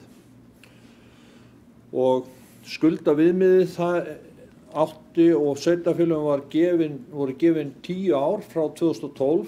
Það er að segja þeim sveitarfélögum sem ekki uppfylltu þá þegar þetta skuldaviðmið, 150% skuldaviðmið, þeim voru gefin 10 ár til þess að komast undir eða ná þessu markmiði sem kveður á að skuldaviðmið skuli vera undir 150% og sem betur fer var nú talsvert af sveitarfélögum sem var þá þegar undir þessu mælikvarða þegar lögin voru sett en það voru allnokkur sem voru yfir og sum mjög langt yfir þessu mælikvarða og þar á meðal Reykjanesbær. Og til þess að sýna nú ásetningin að þá var sveitarfélögum uppálagt að skila eins og áætlun sem átti að sýna fram á hvernig sveitarfélög ætluðu að ná undir 150% skuldaviðmið á þessu 10 ára tímabili og sú áætlun er kölluð aðlögunar áætlun, hvernig menn ætluðu sem sagt að aðlagast þessu nýja mælikvarða, þessu 150% skuldaviðmiði. Og sem betur fer þá gekk það nú bara mjög vel hjá mjög mörgum sveitarfélögum sem voru yfir. Reykjanesbær var í vel og langt yfir þessu skuldaviðmiði á þessum tíma, setti fram áætlun strax eins og honum bar en því miður þá tókst ekki að halda þá áætlun svona til að byrja með fyrstu 2 árin og þegar að eftir sveitarstjórnarkosningar 2014 þá áttu við mikil og góð samskipti við eftirlitsnefnd með fjármálum sveitarfélaga sem að ákvað þá eftir nokkur fundahöld að gefa bæjaryfirvöldum sem þá voru komin til forystu hér og þeim bæjarfulltrúum sem þá voru komnir hér til starfa kost á að setja fram eina aðlögunaráætlun svona til viðbótar getum við sagt og við fengum til þess allnokkur tíma eða við tókum okkur allnokkur tíma, það var farið í mikla greiningavinnu hér sem var reyndar hafin fyrir sveitarstjórnarkosningarnar 2014 en niðurstöður hennar lágu fyrir haustið og út úr því var til heilmikil áætlun hvernig fólk ætlaði og bæjarstjórn sá fyrir sér að ná þessum markmiðum og svo áætlun fékk nafnið Sóknin og einn liður í því var að endursemja skuldir og skuldbindingar og við tók 3 ára tímabil 2015-16 sem endaði svo 2017 með því að loksins í apríl 2017 þá var samþykkt aðlögunaráætlun Reykjanesbæjar sem að síðan var skilað inn í ráðuneyti til eftirlitsnefndar og hún samþykkt þar. Þessi aðlögunaráætlun hefur síðan tekið smávægilegum breytingum, þar að segja í apríl 2017 lá hún fyrir fyrst, svo þegar fjárhagsáætlun var samþykkt hér í þessum sal fyrir ári síðan, þar að segja fjárhagsáætlun 2018 þá og næstu 4 ára þar á eftir, að þá voru gerðar smávægilegar breytingar og ef að þessi fjárhagsáætlun sem nú er lögð fram hér verður samþykkt, sem að ég vonast til, að þá verður hún leið ný aðlögunaráætlun sem við munum þá senda inn í ráðuneyti og gera grein fyrir því. Nú, það hafa verið gerðar breytingar nú síðast í sumar á þessu skuldaviðmiði hvernig skuli reikna það út og með nýrri reglugerð sem er númer 458 frá 2018 þá bættist við heimild sveitarfélaga ef þau kjósa svo að óska eftir að mega undanskilja tekjur, útgjöld, eignir, skuldir og skuldbindingar sem hljótast af eignarhlutum í veitu- og orkufyrirtækjum. Í okkar tilfelli er það HS Veitur og við getum undanskilið þessi atriði sem ég nefndi þarna út frá skuldaviðmiðinu en við höfum ákveðið að nýta ekki þá heimild þannig að fjárhagur HS Veitna er inn í okkar tölum öllum. Í sömu reglugerð er einnig ákvæðum að breytingar á útreikningi skuldaviðmiðisins þannig að draga skuli veltu fjármuni frá heildarskuldum og skuldbindingum en áður var það hreint veltufé og þetta skiptir okkur mjög miklu máli.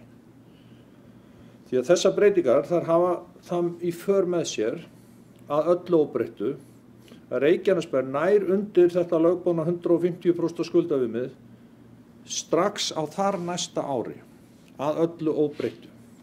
Það er að segja 2020. Þar við bætist og vonandi tekst að ganga frá og gera upp á næsta ári svokallaðan forksjóð sem við vonandi skila sveitarfélaginu fjárhagslegum ávinningi með þá tilheyrandi lækkun skulda samkvæmt nánara samkomulagi sem að gert hefur verið við kröfuhafa eignarhaldsfélagsins fasteignar en það félag er nú orðið hluti af samstæðu Reykjanesbæjar. Hagstæð ytri skilyrði, hátt atvinnustig, fordæmalaus fjölgun íbúa, hærri útsvarstekjur, fjölgun nýrra íbúða og húsa og hækkun fasteignamats hafa skilað mikilla hækkun tekna sveitarfélagsins á sama tíma og mikið aðhald hefur verið viðhaft í rekstri útgjöldum. Saman hafa allir þessi þættir skilað miklum afkomu bata og raun algjöru viðsnúningi í rekstri Reykjanesbæjar með tilheyrandi lækkun áðurnefnds skuldaviðmiðs. Áætlunin sem nú er lögð fram verður formlega aðlögunaráætlun þegar hún hefur verið afgreidd og leysir þá sem fyrir er af hólmi. Helstu breytingar sem eru á þessari áætlun sem við erum að leggja til núna frá upphaflegu aðlögunaráætlunni felast í hærri útgjöldum, bæði í rekstri og fjárfestingum, vegna vaxandi starfsemi og fjárfestinga í kjölfar mikilla fjölgunar íbúa, en á móti koma hækkandi tekjur, uppgjör þessa forksjóðs í nefndaðan, breytta reglur útreikning skuldaviðmiðs sem saman, allir þessi þættir saman lækka útreikna skuldaviðmið verulega. Og ég kem betur að því síðar í máli mínu hér í kvöld, hvernig það gæti og mun líta út.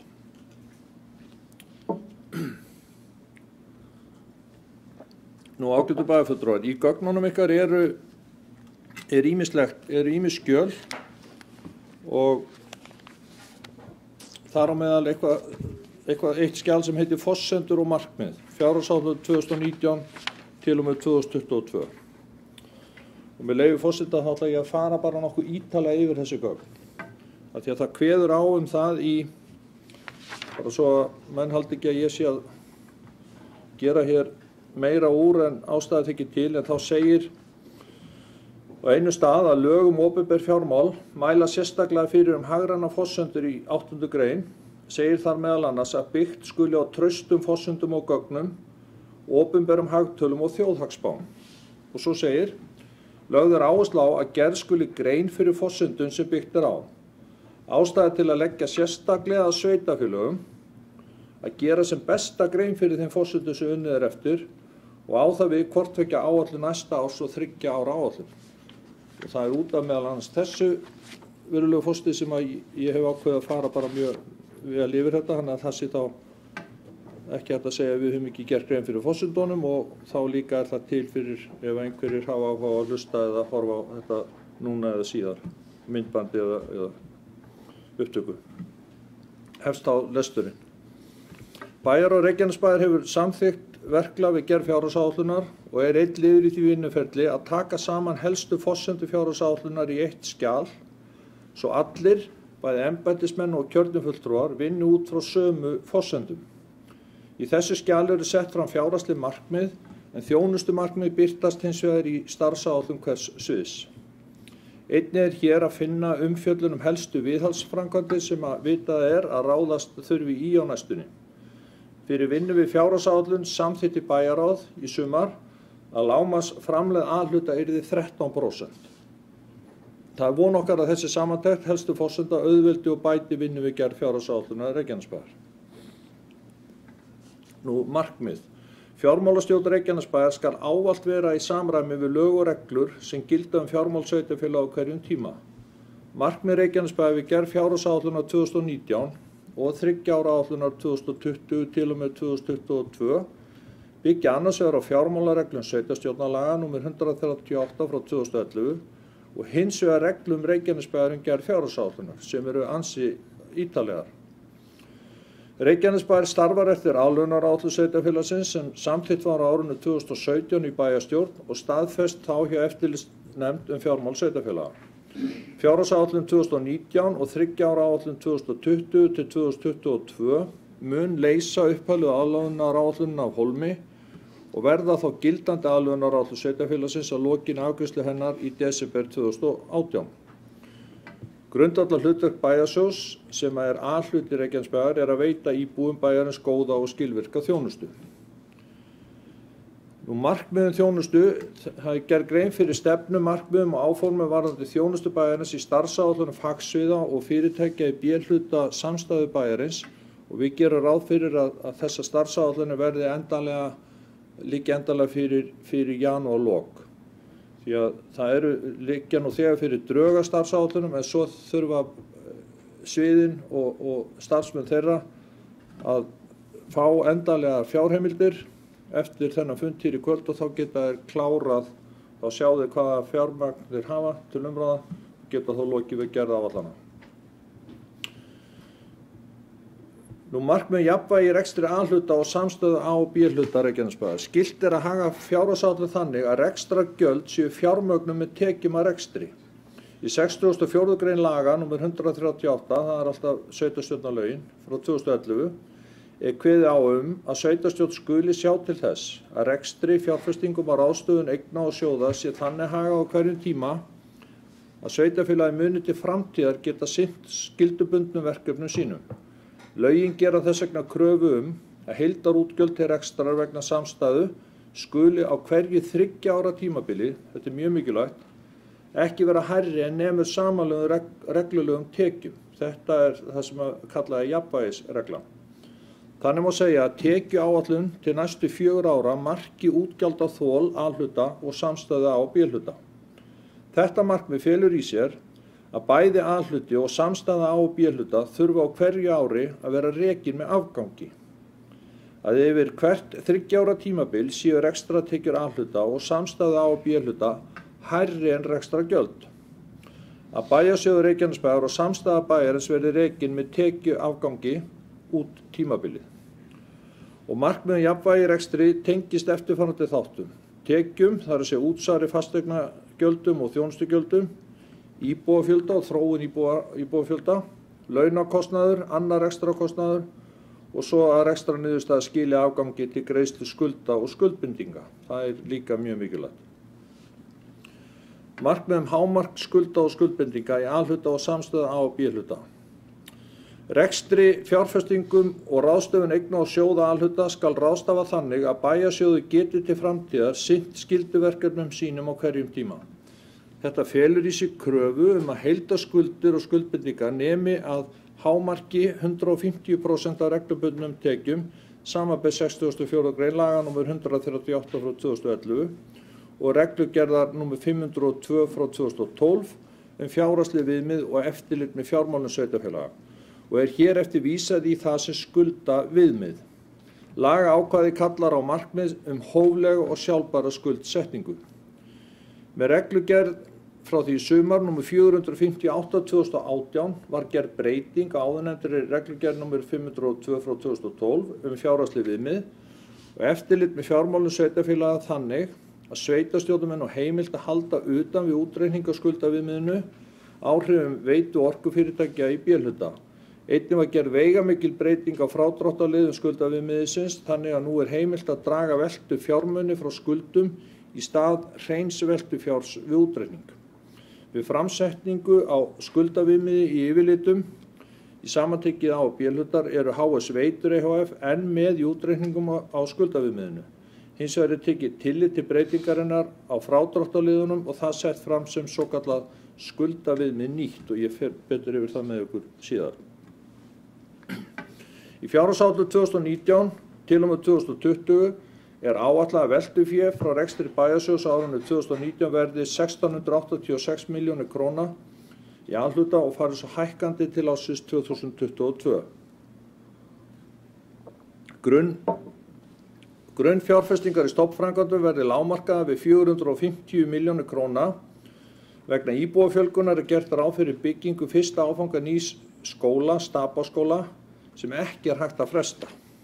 Gert ráð fyrir 1500 milljón króna fjárfestingu vegna þessa verkefnis á árinu 2019 og 1600 milljónir króna árið eftir. Á árunum 2021 og 2022 annar áfangi skólans á framkvæmdaáætlun, alls 1300 milljónir króna og á árunum 2020 til 2022 einnig gert ráð fyrir 300 milljón króna framlagi Reykjanesbæjar til byggingar á nýju hjúkrunarheimili. En við erum sem sagt í viðræðum við heilbrigðisráðuneytið mögulegt samstarf byggingu nýs hjúkrunarheimilis. Vegna þessara miklu fjárfestinga gert ráð fyrir lítilsháttar aukningu skulda í A-hluta en í samanteknum reikningsskilum sveitarfélagsins ekki gert ráð fyrir aukningu skulda á árunum 2019 til 2022. Markmið tengd aðlögun af fjármálareglum sveitarfélaga. Þetta er fyrirsögn. Þau sveitarfélög sem uppfylla ekki fjármálareglu sveitarfélaga samkvæmt 64. grein laga nr. 138 frá 2011 gert skylt að leggja fram áætlun fyrir eftirlitsnefnd fjármálu sveitarfélaga, þessar svokölluðu aðlögunaráætlun sem ég talaði áðan, hvernig og hvenær þau ráðgera að uppfylla kröfu 150% skuldaviðmið. Sveitarfélög fengu 10 ár frá gildistöku laganna árið 2012 til að ná skuldaviðmiði sínu niður. Með samkomulagi við kröfuhafa endurskipulagningu efnahags Reykjanesbæjar og sóknaráætlun bætta rekstur sveitarfélagsins hefur náðst á undanförnum árum talsverður árangur í rekstri og mikilvægir áfangar við að ná framangreindum markmiðum skuldaviðmið. Reykjanesbær lagði fram aðlögunaráætlun á árinu 2017 fyrir eftirlitsnefnd með fjármálum sveitarfélaga sem nefndin samþykkti og unnið eftir. Með fjárhagsáætlun 2019 og 3 ára áætlun til ársins 2022 gerð uppfærsla þessari aðlögunaráætlun.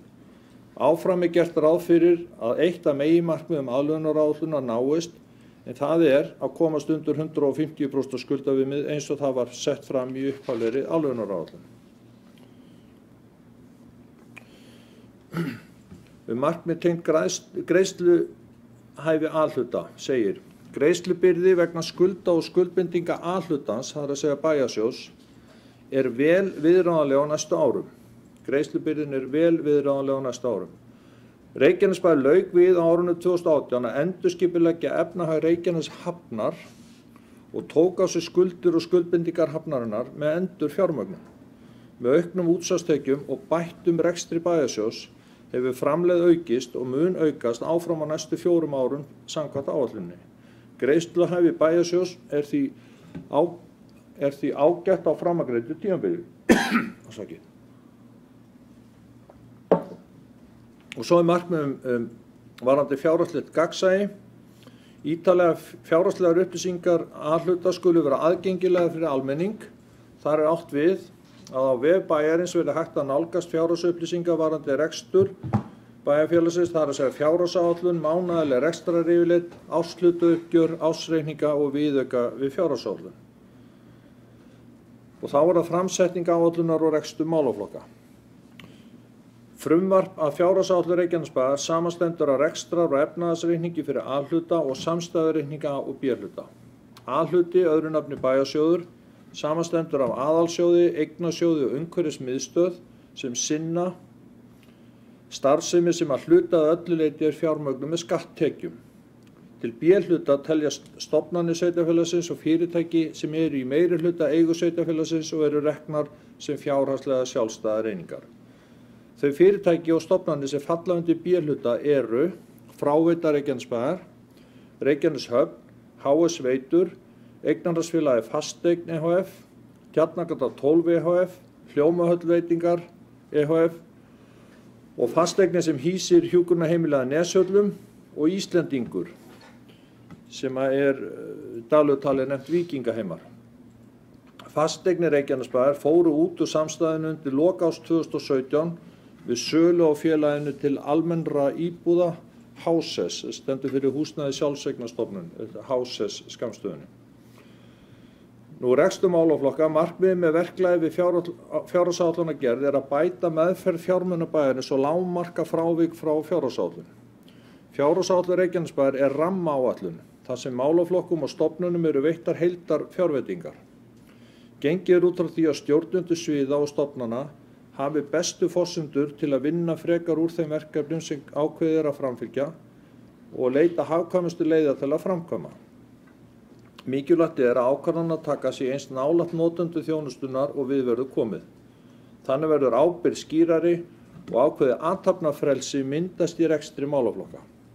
Rammaáætlun byggir á samþykktri aðlögunaráætlun til og með ársins 2022. Fjárhagsáætlun bæjarins út tímabili verður því uppfærð aðlögunaráætlun eins og komið við fram. Fræðslu og uppeldismál eru sem fyrr langstærsti málaflokkurinn, en útgjöld til fræðslumála nema 49% af heildarútgjöldum sveitarfélagsins. Útgjöld til fjölskyldu og félagsþjónustu nema 13% af heildarútgjöldum, íþrótta- og tómstundamál 7%, umhverfis- og umferðar- og skipulagsmál 4%, menningamál 3% og brunamál og almannavarnir taka til sín 2%.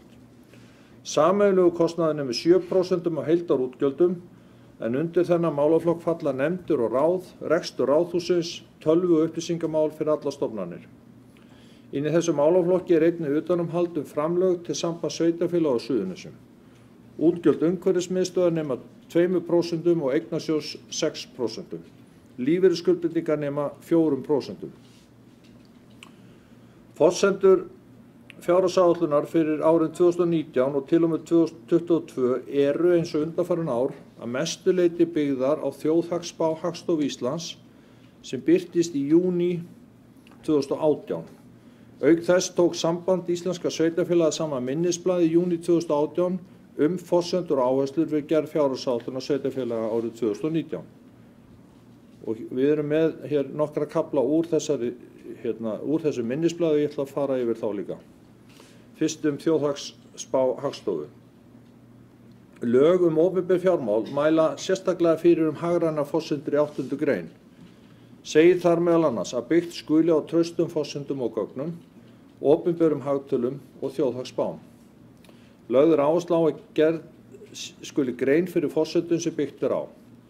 Ástæða til að leggja sérstaklega að sveitarfélögum að gera sér besta grein fyrir þeim forsendum sem unnið eftir og þá við hvort tveggja áætlun næsta árs og 3 ára áætlun. Í reglugerð bókhald, fjárhagsáætlanir og ársreikninga sveitarfélaga segir með beinum hætti í 17. grein að við vinnslu fjárhagsáætlunar skuli sveitarfélög styðjast við þjóðhagsspár Hagstofu Íslands eins og við erum að gera. Það sem við á. Síðasta spá stofnunarinnar var birt 1. júní síðastliðinn. Stofnunin mun birta vetrarspá sínu miðjan nóvember sem hún gerði, en þetta tekið sérstaklega úr spánni sem kom í júní. Mun hag- og upplýsingasvið draga upp minnisblað helstu breytingar frá sumarspá og miðla til sveitarfélaga. Og svo hagvöxt. Hagstofa Íslands metur hagvaxtarhorfur næsta ára stöðugar og spáir 2,9% hagvexti og við höfum í huga að þetta skrifað í sumar. Spáir 2,9% hagvexti í ár, 2,7% á því næsta og 2,5% árin 2020 til 2022.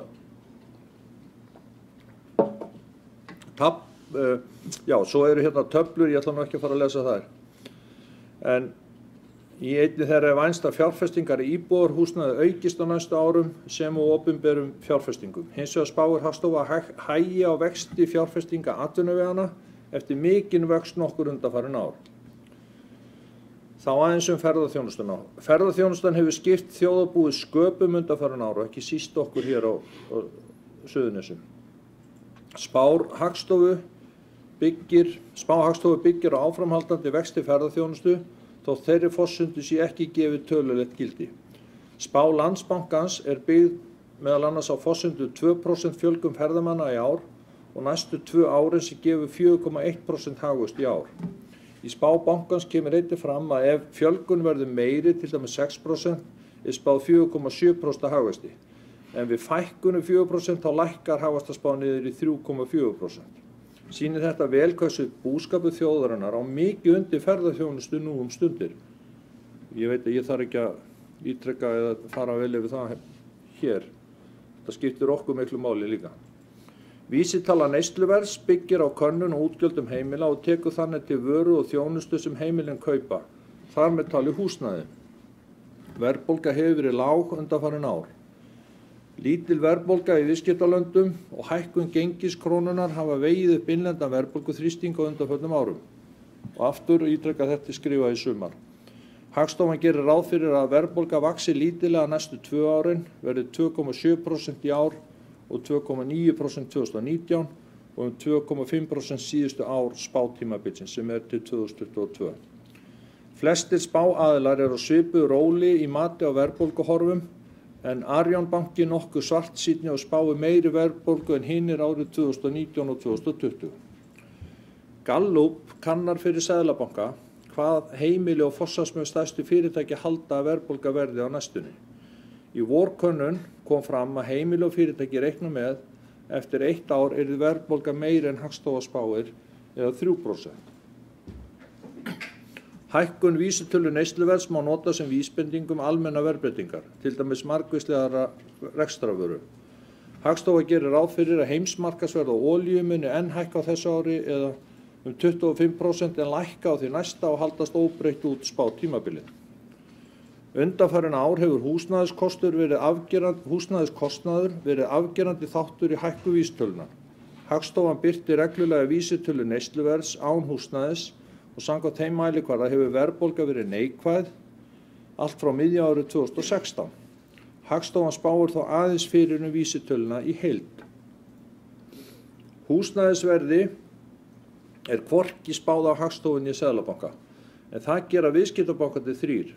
Landsbanki og Íslandsbanki spá því að húsnæðisverð hækki 9–10% umfram verðbólgu 2018–2020, en Arion banki spáir minni hækkun húsnæðisverðs árið 2019 og 2020 og raunverð húsnæðis lækki þau árin. En samkvæmt upplýsingum sem við höfum hér þá er gert ráð fyrir að íbúðarhúsnæði á okkar svæði hækki enn meira en þetta. Gengi. Í litlu opnu hagkerfi gengi krónuna lykilstærð og ræður miklu verðlagsþróun. Skuldir A-hluta sveitarfélaga í erlendri mynt eru litlar en öðru máli gegnir mörg B-hlutafyrirtæki. Gengisþróunin hefur mikil áhrif á afkomu margra sveitarfélaga, einkum þar sem útflutningsstarfsemi er undirstaða atvinnulífs. Hagstofan gefur sér að gengi krónunnar haldist óbreytt út spátímabilið og raungengi hækki enn frekar. Raungengi krónunnar er vissulega mjög hátt þessar mundir. Það er á svipuðu róli og á fyrri toppum, svo sem árið 1981, 88 og 2007, þegar það reyndist ekki sjálfbært og gengi gaf verulega eftir. Áframhaldandi viðskiptaafgangur og hagstæð skuldastaða þjóðarinnar kunna að styðja við hátt raungengi á næstu árum. Atvinnuleysi hefur áhrif á félagsleg útgjöld svo sem fjárhagsaðstoð. Mikil umskipti hafa orðið á vinnumarkaði á undanförnum árum. Spá Hagstofu gerir ráð fyrir að atvinnuleysi verði 2,9% í ár og 3,3% á næsta ári, en aukist lítillega á næstu árum og verði 4% í lok spátímabils. Atvinnuþátttaka, það er að segja samtala þeirra sem eru starfandi og atvinnulausir í virkri atvinnuleit, hefur vaxið samfara aukinni vinnuafls eftirspurn. Hagstofan birtir ekki spá starfandi fólk. Launavísitölu. Útsvarstekjur ráðast fyrst og fremst af þróun launatekna, en jafnframt vegur launakostnaður þungt í útgjöldum sveitarfélaga. Hagstofan gerir ráð fyrir að launavísitalan í heild hækki 5,9% frá 2017 til 2018 og 6% frá 2018 til 2019. Felur það í sér að kaupmáttur launa vaxi 3% þessi árin, en 1,6% árlega út spátímabilið. Og aðrar spár, niðurstaða annarra aðila, svo sem Seðlabanka, Landsbanka og Íslandsbanka, eru nokkuð á sömu lund og teikna upp mjúka lendingu þjóðarbúskaparins sem leitar jafnvægis í langtíma meðaltölum. Samantekt spáa lykilstærðir er að finna í töflu í viðauka, segir hér. Forsendur tekjur. Hag- og upplýsingasvið mun að venju taka saman, það er að segja að þetta er bara svo að menn missi ekki þráðin, þetta er hag- og upplýsingasvið Sambands íslenskra sveitarfélaga, mun að venju taka saman staðgreiðsluáætlun fyrir hvert og eitt sveitarfélag fyrir komandi ár með áætlun eftir á álagningu vegna ársins í ár. Gert er ráð fyrir að þessar upplýsingar verði birtar í október og það er búið að því. Á grundvelli spár Hagstofu Íslands hækkun launavísitölunar og áætlunar vinnumagn áætlar fjármálaráðuneyti við undirbúning fjárlaga hver hækkun á tekjuskattsstofn kunni að verða þessu ári og því næsta. Reikna má með að þessar áætlanir muni liggja fyrir í september sem er gerðu. Gera má ráð fyrir að vinnumagnið aukist á landinu í heild 1–1,5% á ári hverju og samkvæmt því gæti útsvarsstofn í heild hækkað 7–7,5% frá 2018 til 2019. Þjóðskrá Íslands birti nýtt fasteignamat í byrjun júní og tekur það gildi 31. desember 2018 og gildi fyrir árið 2019. Fasteignamat ársins 2019 miðast við verðlag fasteigna í febrúar 2018. Tafla í viðauka sýnir fasteignamat eftir sveitarfélögum og flokkum eigna og eins og ég sagði áðan þá er gert ráð fyrir að fasteignamat hér á okkar svæði og okkar sveitarfélagi hækki talsvert meira en almennt gerist á landinu, eins og það hefur verið að gera. Og við mætum því, kemur að því betur eftir með lækkun álagningar hlutfalls fasteignaskatts. Fasteignamat íbúðarhúsnæðis á landinu öllu hækkað 12,7% milli ára á landinu öllu. 10,3% á höfuðborgarsvæðinu en 21,4% annars staðar á landinu. Mat atvinnuhúsnæðis hækkað 15%, 17,2% á höfuðborgarsvæðinu og 9,9% utan þess. Og þá hér nokkur orð óvissu. Hagspá sett fram sem breyting á föstu verðlagi með einum aukastaf sem gæti bent til þess að mikil vissa sé að spáin gangi eftir. Svo þó ekki, enda spár jafnan óvissu undir orpnar. Meðal helstu óvissu þátta framvindu efnahagsmála næstu árum má nefna, svo komur hér nokkur atriði, kjarasamningar. Kjarasamningar renna út á næsta ári. Gildistími flestra samninga á almennu vinnumarkaði til næstu áramóta og á opinbera vinnumarkaðinum almennt til loka marsmánaðar. Niðurstaða kjarasamninga án efa mesti óvissu þátturinn í þróun efnahagsmála á næstu missunum. Og þetta hefur gríðarlega áhrif á okkur. Við erum með meira en helminga útgjöldum sveitarfélagsins fara í laun. Gengi krónunar og verðbólga gengisþróun jafnan mikill óvissu undir orpinu og ekki á vísan að róa spár þar að lútandi. Og aðeins alþjóðlega efnahagsþróun, horfur í heimsbúskapnum eru bjartar en undanfarin ár. Óvissa þó mikil meðal annars þróun alþjóðaviðskipta og niðurstöðu útgöngu Breta úr ESB eða Brexit. Olíuverð spár gera ráð fyrir hóflegri verðhækkun en óvissan töluverð. Og ferðaþjónustu, landsmenn hafa lagt mikið undir ferðaþjónustu og væntingar hafa verið áframhaldandi vöxt á næstu árum.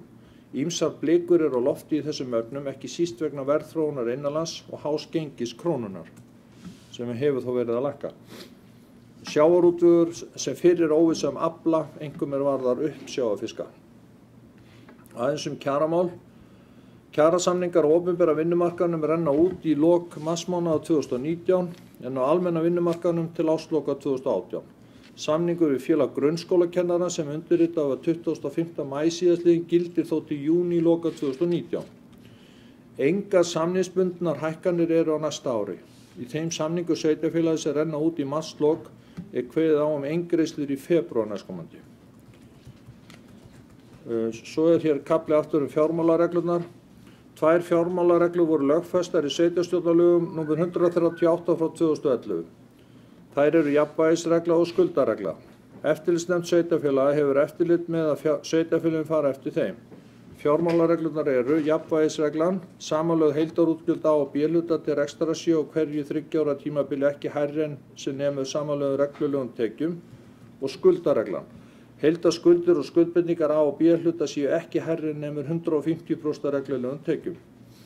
Jafnvægisreglan kveður á að samanlögð niðurstaða fyrir næstliðið ár, áætluð rekstrarniðurstaða fyrir yfirstandandi ár og fjárhagsáætlun fyrir næsta ár sé jákvæð fyrir samstæðuna. Í þessu felst að niðurstaða fjárhagsáætlunar næsta ár sé reynd gefin stærð. Mikilvægt að setja upp nákvæma áætlun þróun skulda og skuldbindinga hjá samstæðu sveitarfélags í samanburði við áætlaðar tekjur þess. Frekari grein gerð fyrir þessu reglum í reglugerð með fjárhagsleg viðmið og eftirlit með fjármálum sveitarfélaga. Og hér segir líka að sveitarfélagi tók tillit til ofangreindra atriða við gerð fjárhagsáætlunar 2018 til 2022, auk þess að líta til aðlögunaráætlunar út árið 2022. Þannig að við erum að gera þetta allt saman eins og til ætlast. Nú aðeins þróun skatttekna A-hluta.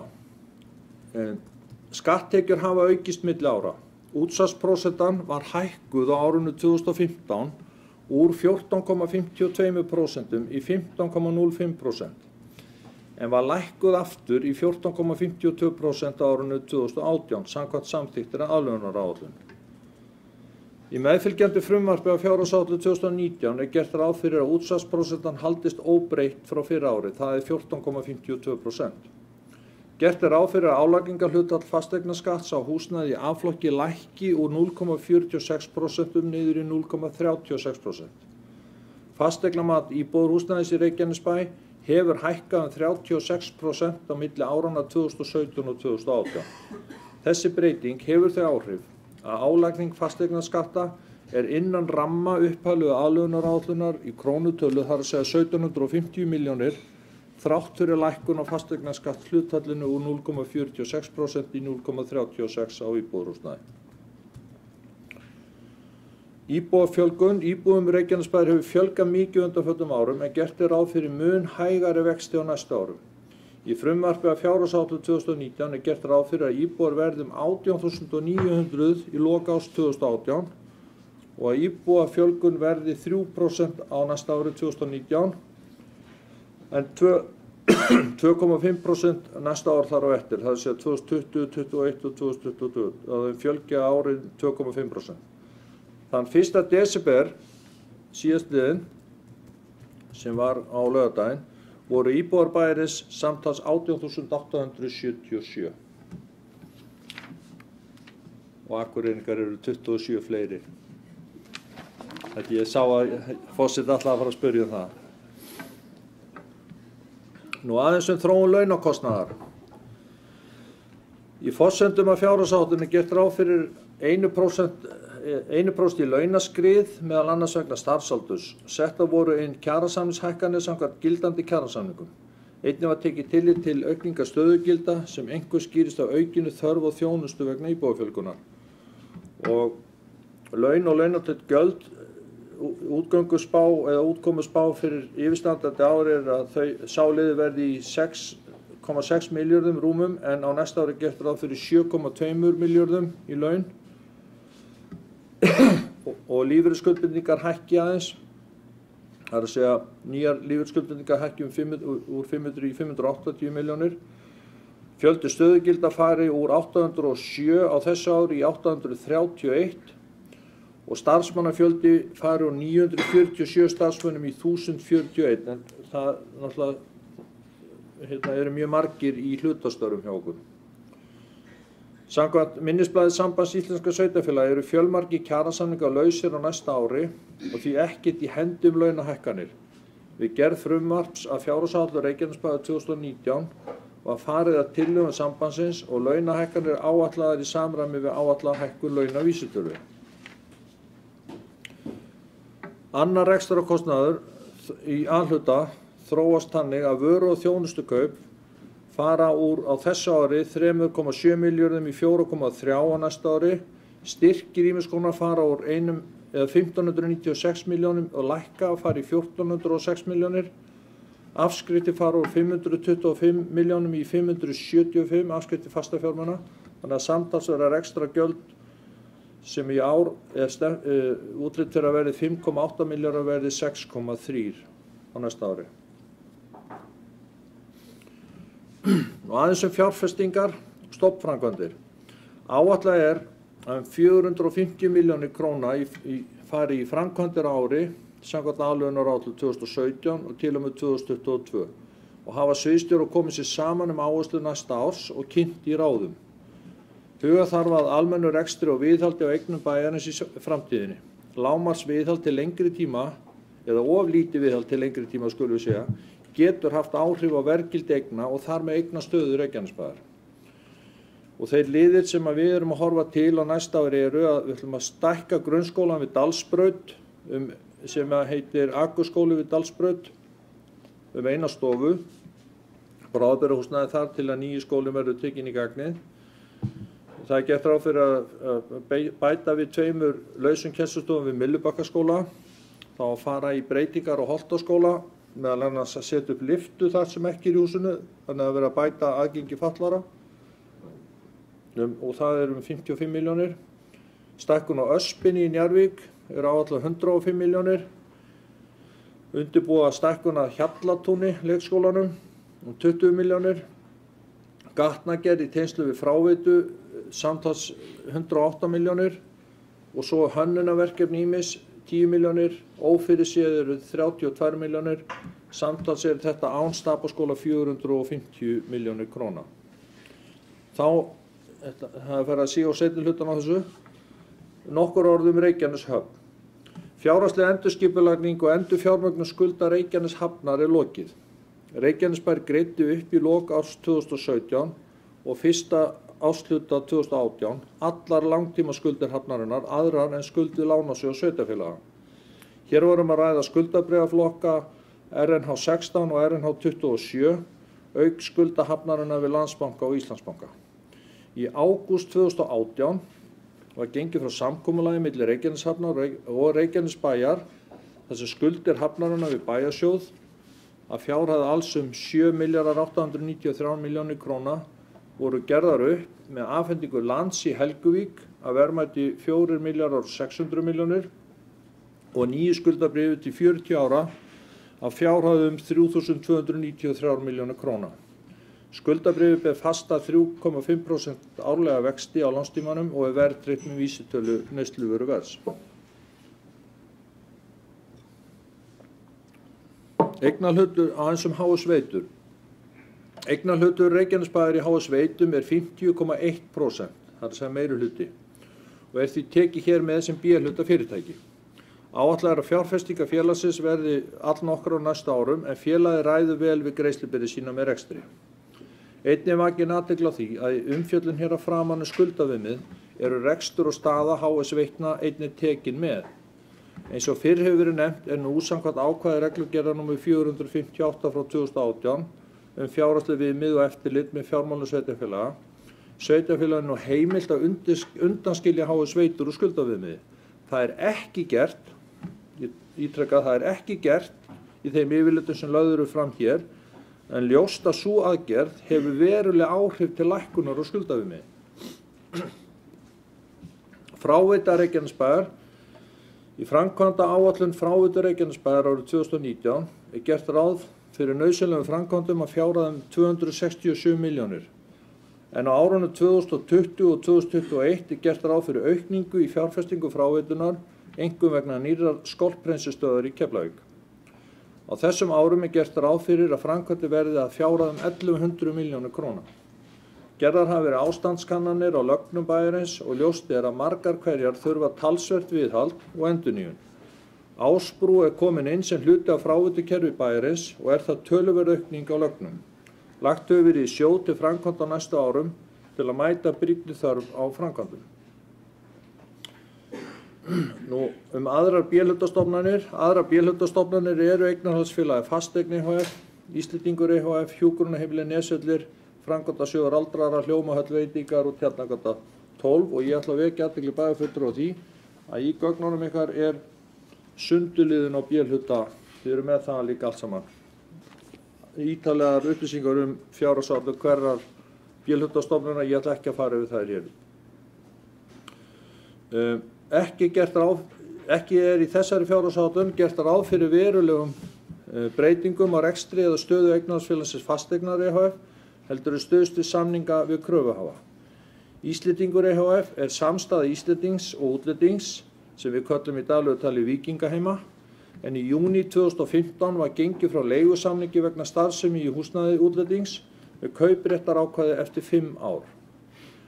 Rekstur þessara B-hlutastofnana í jafnvægi og hafa þær óveruleg áhrif á fjárhagsáætlunina.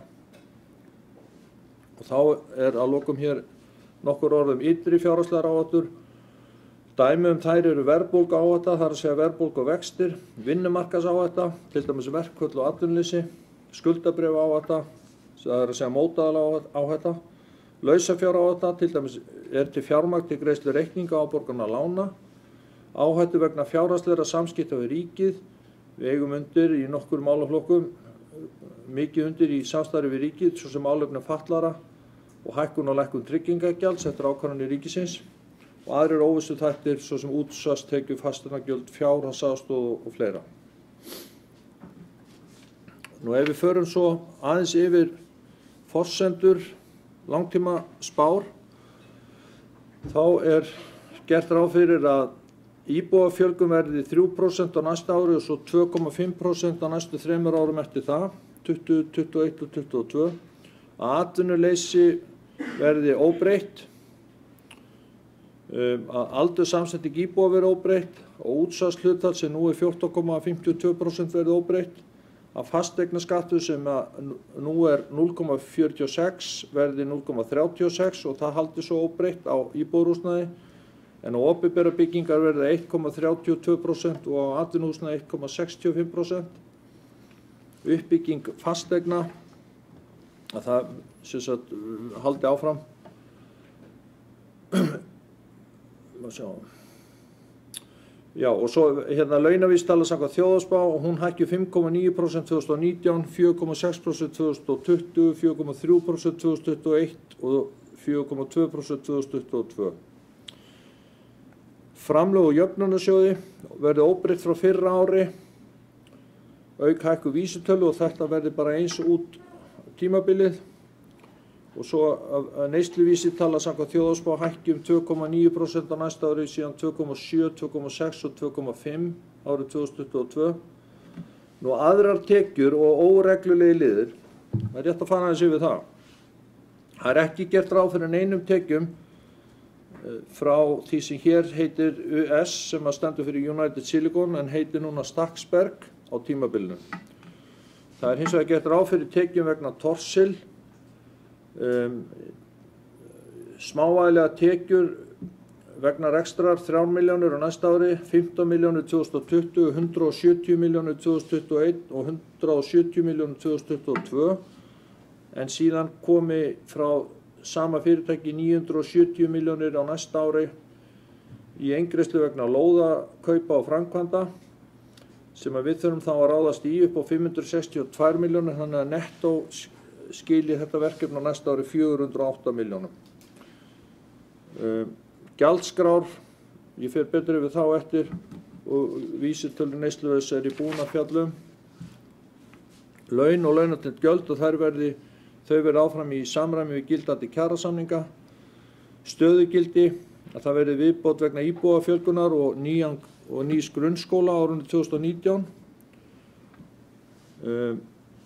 Síðan eru bara almennar hagræðingar aðgerðir. Við verðum bara að fara í almennar aðgerðir eins og við erum að gera alla daga hér. Reyna að nýta allt og alla betur. Og vextir verði samkvæmt gildandi lánasamningum og enga breytingar fyrirhugaðar á því. Eignabreytingar. Við gerum ráð fyrir að á árinu 2020 að við seljum Víkingaheima eða þessi félög Íslendinga útlending eða starfsemina þar. Leigutaki núna hefur forkaupsrétt og þetta myndi skila okkur 200 milljónum króna samkvæmt samningnum. En það svo sem liggur ekki alveg ljóst fyrir hvernig það fer núna akkurat en við gerum ráð fyrir að það gerist árið 2020. Langtímakröfur verði í samræmi við ársreikning 2017 og svo verði þær uppfærðar í samræmi við ársreikning 2018 þegar hann liggur fyrir. Eignasjóður sem þá að fara í byggingu nýja skólans í Njarðvík, það verði 1500 milljónir á næsta ári og 1600 milljónir árið 2020 og svo annar áfangi 650 milljónir 2021 og 650 milljónir 2022. Það verði farið í framkvæmdir Reykjaneshöfn fyrir 65 milljónir króna á næsta ári, 48 milljónir 2020, 25 milljónir 2021 og 42 milljónir 2022. Getur þú rétt að mér það? Já, alveg þurr. Nú,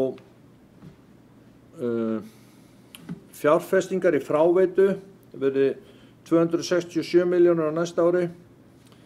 Fjárfesting í dælustöð 2020 550 milljónir, 550 milljónir 2021 og svo grunnfjárfesting 2022 upp á 150 milljónir.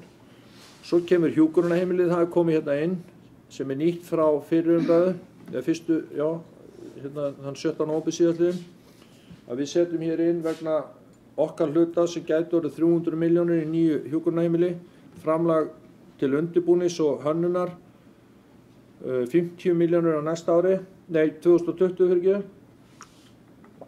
og 2021 100 milljónir og 2022 150 milljónir þegar framkvæmdir þeim á að ljúka þá ef þetta gengur upp. Samkomulag við eignarfélag fasteign, það eru leigugreiðslur í samræmi við fyrri samninga, það er bara óbreytt. Nýja lántökur eignasjóð taki 500 milljónir á næsta ári og 1100 milljónir 2020 og 600 milljónir 2022 vegna fjárfestinga.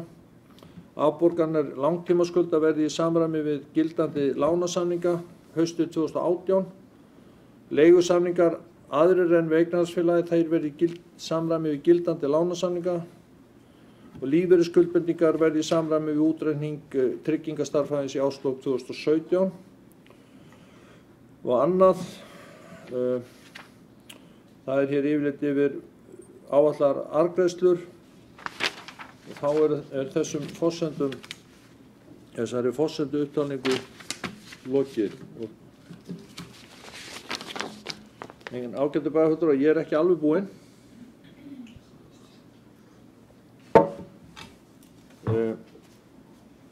Ég ætla aðeins að fjalla hérna breytingar á gjaldskrá sem eru líka mikilvæg forsenda þess sem við erum hér að ræða Eins og fram hefur komið þá gert ráð fyrir útsvarsálagningarhlutfall haldist áfram óbreytt 14,52%, að fasteignaskattur lækki úr 0,46 í 0,36 af fasteignamati í A-flokki, þar sem íbúðarhúsnæði.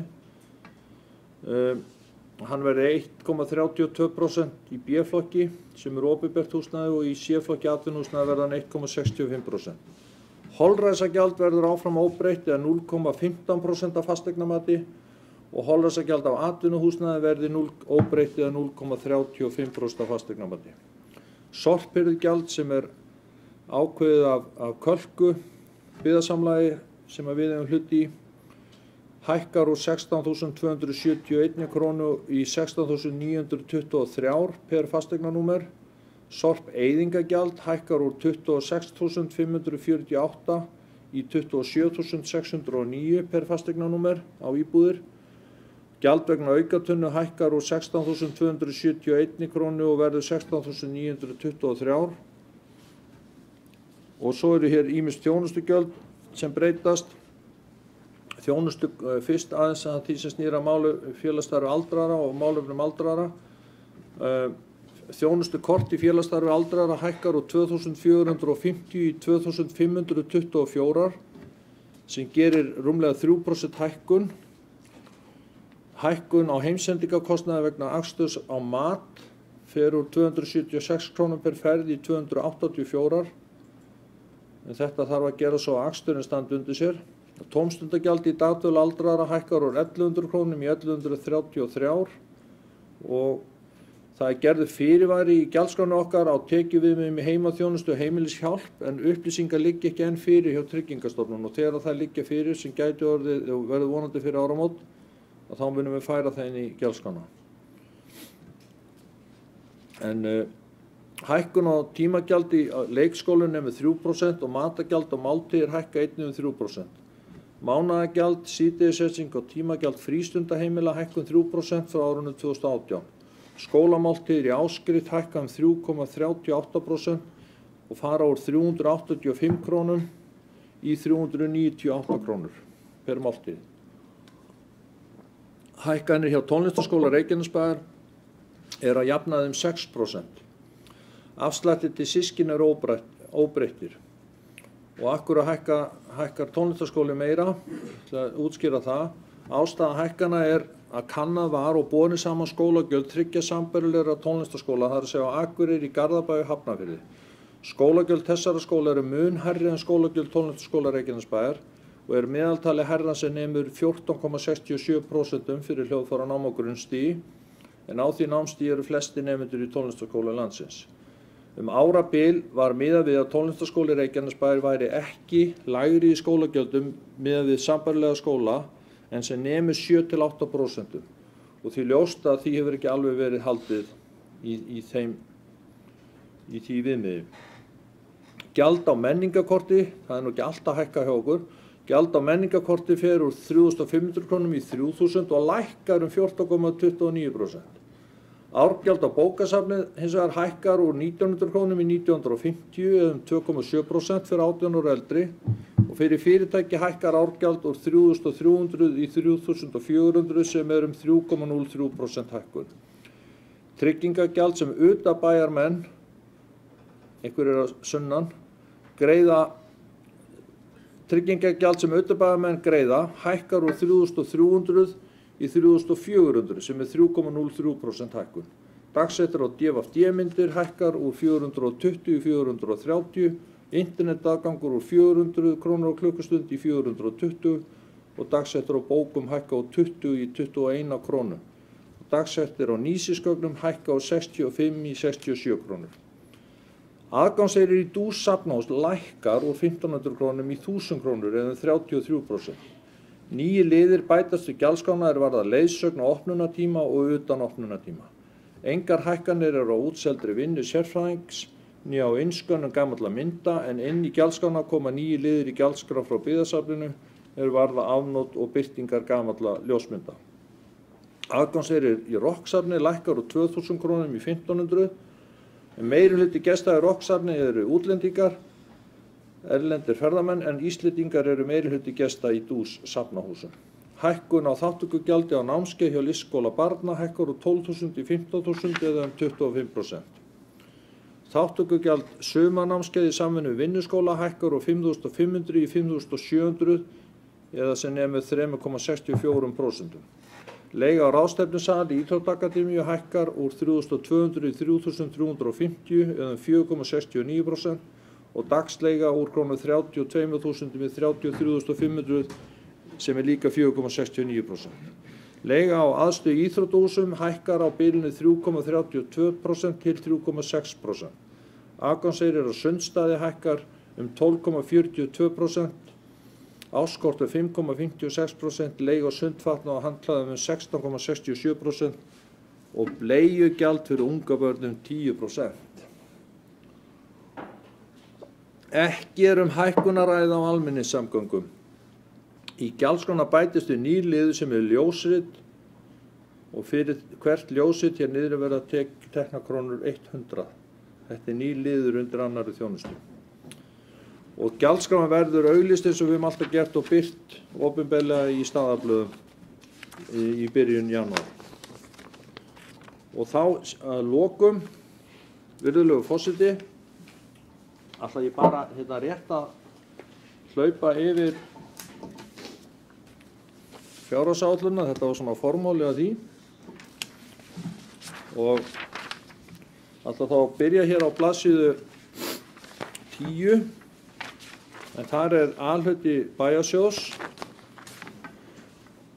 og eins og glöggir bæjarfulltrúar sjá að þá áætlað að tekjur bæjarsjóðs á næsta ári verið 15.623 milljónir en það samanstanda af skatttekjum, framlögum jöfnunarsjóðs og eigna- og þjónustutekjum.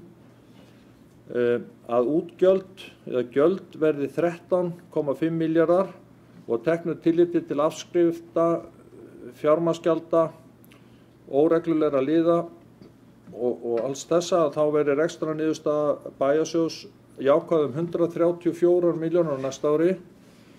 Hún verði jákvæð 463 milljónir á árinu 2020, jákvæð 584 milljónir 2021 og jákvæð 701 miljón árið 2022. Og ef við skoðum samstæðuna sem það sem skiptir okkur kannski mestu máli, þá hún hér á blaðsíðu 5. Þá sjáum við að áætlaðar tekjur samstæðunnar í heild eru 23,5 milljarðar eða 23.496 milljónir, gjöld 18 milljarðar, þannig að framlegð samstæðunnar næsta ári áætluð 5,4 milljarðar króna og teknu tilliti til afskrifta og fjármagna gjalda og óreglulegra liða, þá gett ráð fyrir ekstra niðurstaða samstæðuna verði 1124 milljónir í pluss, 895 milljónir 2020, 1337 milljónir 2021 og 1448 milljónir árið 2022. Nú í efnahagsreikningi samstæðunnar sem á blaðsíðu 7, þá langar mig bara að vekja athygli bæjarfulltrúa á næstu línunni þar sem skuldir og skuldbindingar sem á næsta ári eða útkomuspá þessa árs gerir ráð fyrir að verði 46 milljarðar, 343 milljónir, 236.000. Á næsta ári 46 milljarðar, 421 miljón, 439 og þetta helst í 46,6 milljörðum 2020, 45,7 eða 8 milljörðum 2021 og 45,3 milljörðum 2022. Og þá hér svo mikið sem á blaðsíðu 9 í fjárhagsáætluninni. Þá þetta sem að ég var að tala áðan, helstu lykiltölur, og ég ætla að fara þarna í töluna sem heitir skuldaviðmið. Og þið sjáu þar að það eru 2 skuldaviðmið, það er skuldaviðmið og skuldaviðmið nýtt. Skuldaviðmið er uppálega, eða ef við getum leyft okkur að segja gamla aðferðin við að reikna skuldaviðmið, sem er áætlað í árslok 2019 verður 175,1%, 170,2% 2020 og 160,1% 2021 og svo 149,9% 2022. En ef við notum og setjum nýju gleraugun á þetta, þá sjáum við að þetta er að gerast mun hraðar. Þá í árslok 2019 verðum við komin í 151%, 147% 2020 og þá erum við komin undir 150% skuldaviðmið strax 2020, 138% 2021 og 128,4% árið 2022. Og ég vil ítreka að þetta er áætlun og við þurfum, þó að það sé gott að komast undir 150% skuldaviðmið, þá eru það samt miklar skuldir. Þannig að við munum halda áfram að reyna að lækka skuldir eins mikið og við mögulega getum. Ég ætla ekki að fara yfir fleiri tölur en við erum að sjálfsögðu tilbúin til að svara. Hér sé ég að sviðsstjórar eru eiginlega allir á staðnum, þannig að við getum svarað spurningum. En að lokum, virðulegur forseti, þá vil ég nota þetta tækifæri og þakka bæjarfulltrúum fyrir gott samstarf við gerð þessarar áætlunar, en hún hefur verið til meðferðar og umræðu í bæjarráði Reykjanesbæjar í hverri viku frá því hún var lögð fram til fyrri umræðu í bæjarstjórn þann 17. nóvember síðastliðinn. Ég vil einnig þakka sviðsstjórum, stjórnendum stofnana og deilda og starfsmönnum Reykjanesbæjar fyrir gott og mjög náið samstarf í þessari vinnu. Fráfarandi fjármálastjóra Þóríu Guðmundsdóttur, Guðmundi Kjartansinni, löggiltum endurskoðanda og ráðgjafa sem kom hér til starfa sem verktaki í veikindaleyfi Þóreyjar í sumar og haust, Regínu Guðmundsdóttur, löggilts endurskoðanda og deildastjóra Reiknihalds Reykjanesbæjar.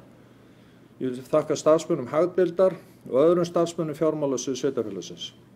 Ég vil einnig nota tækifærið og þakka eftirlitsnefnd með fjármálum sveitarfélaga fyrir góð ráð og gott samstarf, kröfuhöfum og lánveitendum fyrir skilning og lausnamiðaða samvinnu og síðast en ekki síst íbúum Reykjanesbæjar fyrir þolinmæði og trú á verkefnið.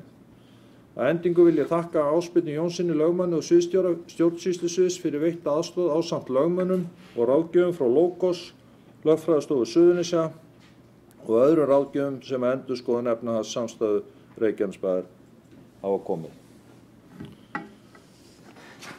Virðulegur forseti, ég hef lokið máli mínu. Kærar þakkir bæjarstjóri fyrir mjög greinagóða og leið mér að segja stutta yfirferð við mjög mikilvægt málefni sem er fjárhagsáætlun Reykjanesbæjar. Við erum öll búin að vera að vinna henni í langan tíma. Nú orðið er laust fjárhagsáætlun. Margrét Þórarinsdóttir, gjörðu svo vel.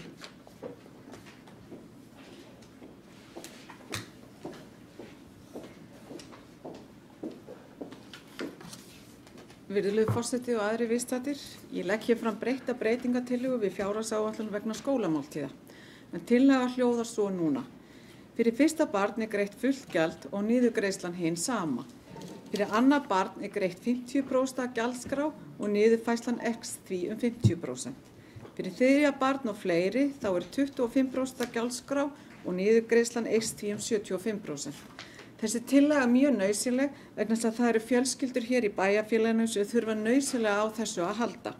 Það er því miður staðreynd og ég segi því miður að hjálparstarf kirkjunnar er að greiða fyrir skólamáltíðar í Reykjanesbæ. Við getum ekki verið þekkt fyrir það að hjálparstarf kirkjunnar sé að greiða skólamáltíðir. Ég legg þetta til að verði fjármagnað undir liðnum ófyrirséð útgjöld sem er skráð á málaflokk 21 en er að ræða 25 milljónir. Ég vil að þetta sé bókað.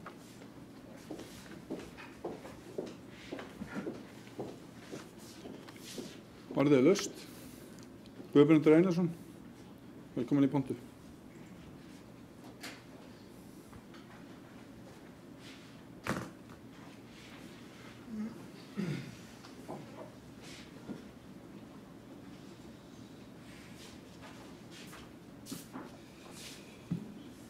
Virðulegur forseti.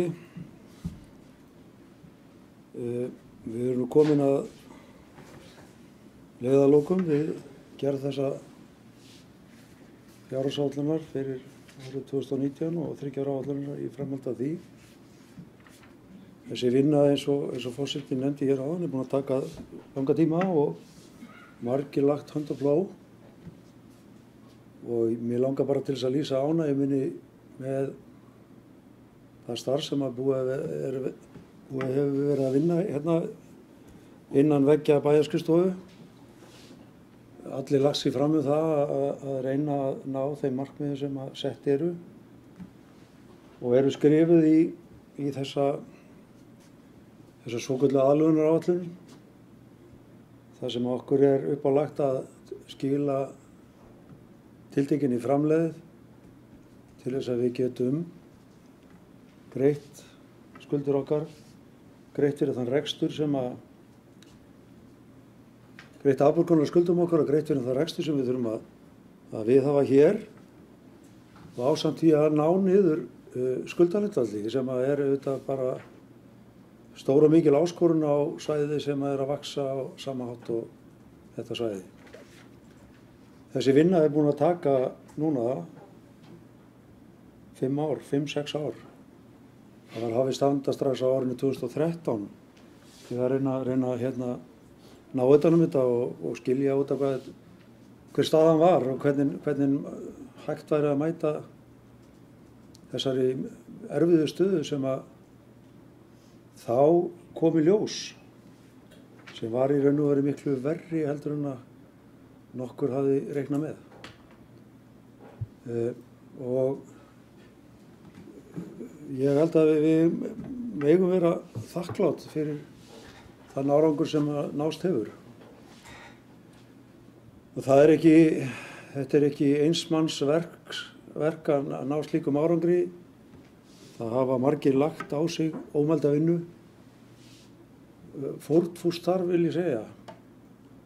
Margir starfsmenn sem að hafa tekið á sig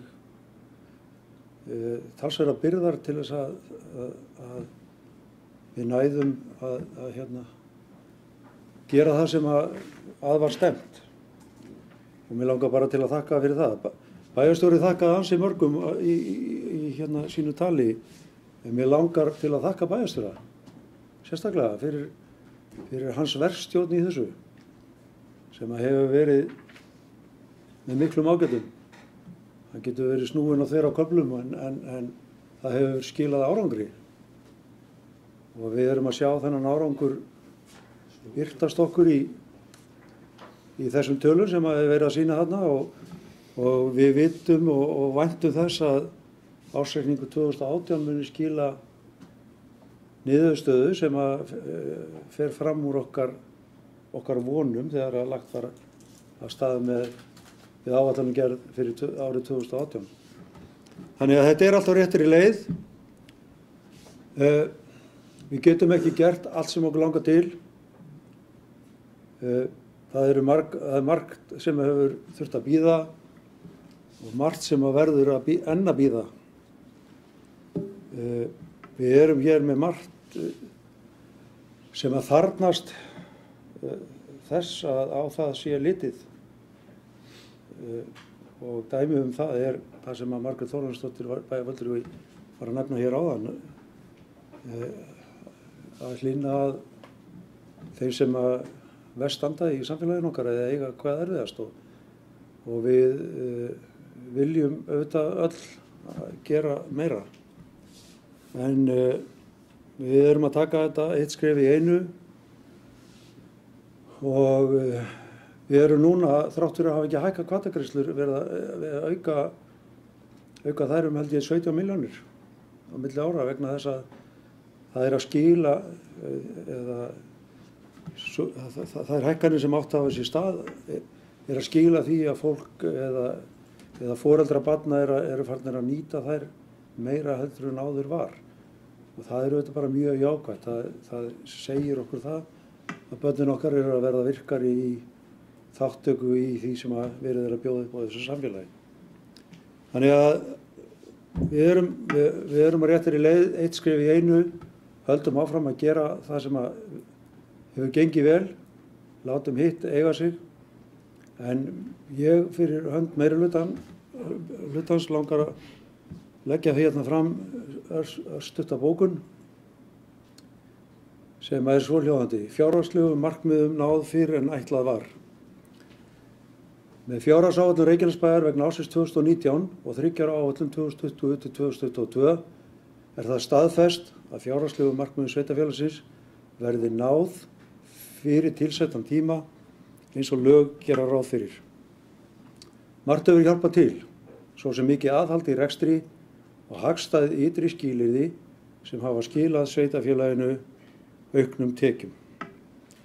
Þetta gerist þrátt fyrir að verið sé að gera ráð fyrir talsverðum fjárfestingum á næstu árum, meðal annars vegna framkvæmda við ýmsar skólabyggingar í sveitarfélaginu, ásamt því að hafist verður handa við byggingu nýs grunnskóla í Innri-Njarðvík. Þá hefur sveitarfélagið einnig huga á að hefja vinnu við undirbúning byggingar á nýju hjúkrunarheimili sem komið til framkvæmda á kjörtímabilinu. Áfram er unnið að því að lækka álögur á íbúa eins og kostur er.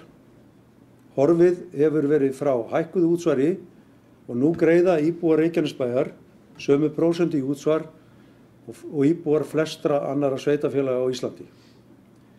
Þá er ráðgerð lækkun á fasteignaskatti í gjaldskrá ársins 2019 úr 0,46% í 0,36% til að mæta hækkuðu fasteignamati. Það er því ástæða til þess að gleðjast yfir núverandi stöðu. Og undir þetta skrifa bæjarfulltrúar Samfylkingar, Framsóknarflokks og beinnar leiðar.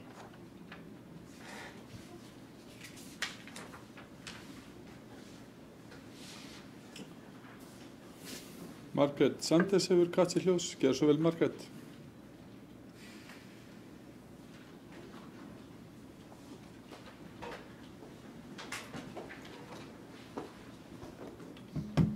Forseti, bæjarfulltrúar, góðir gestir. D-listinn og A-listinn vilja bóka eftirfarandi og hef ég þegar skilað til ritara, en ég mun lesa hér upp bókunina. D-listinn og A-listinn samþykkja fjárhagsáætlun fyrir árið 2019.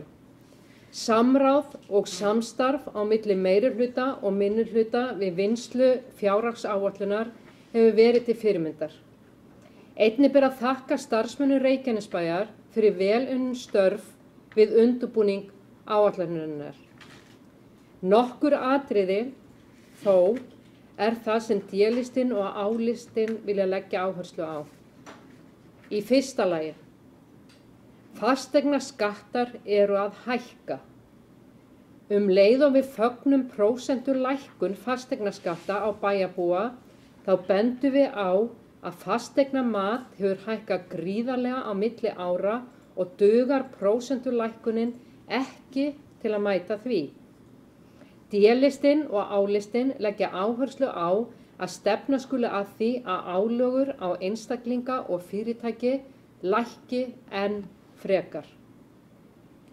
Í öðru lagi, fyrsti áfangi Stapaskóla hefur verið boðinn út og er ánægjulegt að lægsta tilboð er 130 milljónum undir kostnaðaráætlun. Grunnskólinn er hinn glæsilegasti og útlit hans sýnir mikinn metnað enda mun hann standa um langan aldur.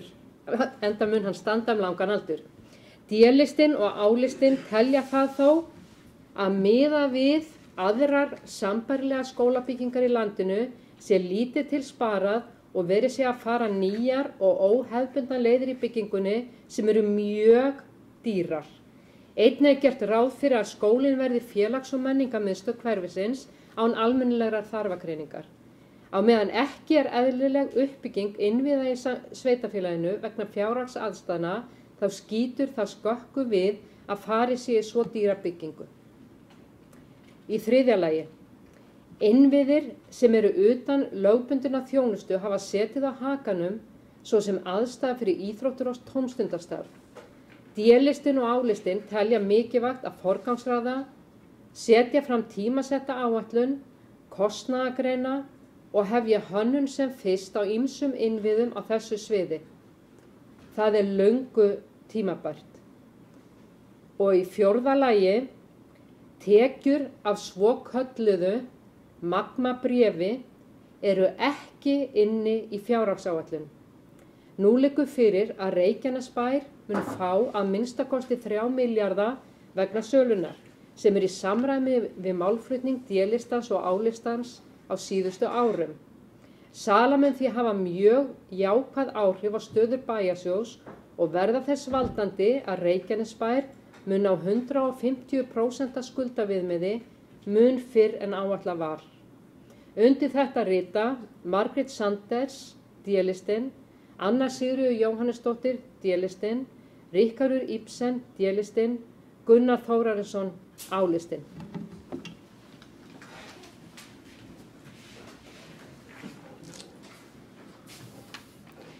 Eru fleiri bæjarfulltrúar sem kveða sér hljóðs?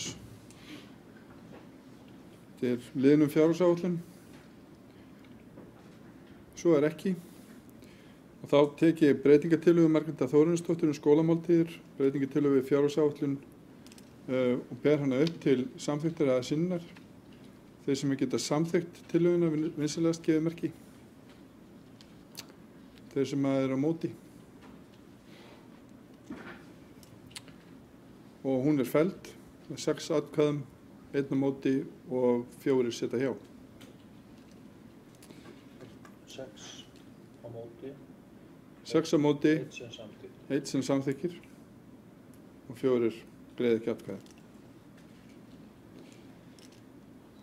Nú, þá berum við þessa ágætu fjárhagsáætlun í heild sinni upp til samþykktar til bæjarstjórnar, þeir sem geta samþykkt fjárhagsáætlunina vinsamlegast gefið merki. Þeir sem eru á móti. Hún er samþykkt og 1 situr hjá, samþykkt með 10 atkvæðum og 1 bæjarfulltrúi situr hjá.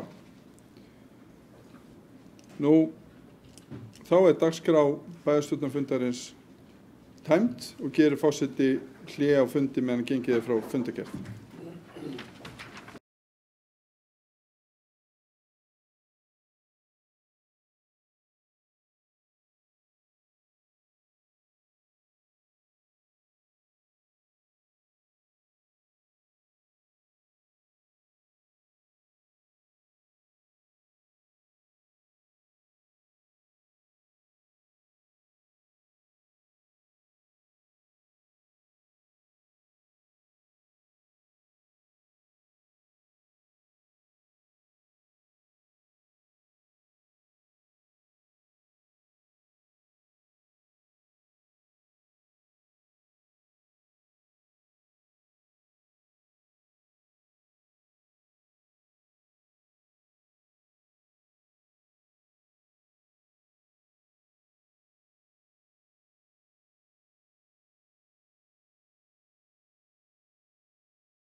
Fundagerð 555. fundar bæjarstjórnar Reykjanesbæjar haldin að Tjarnargötu 12, 4. desember 2018 kl. 17.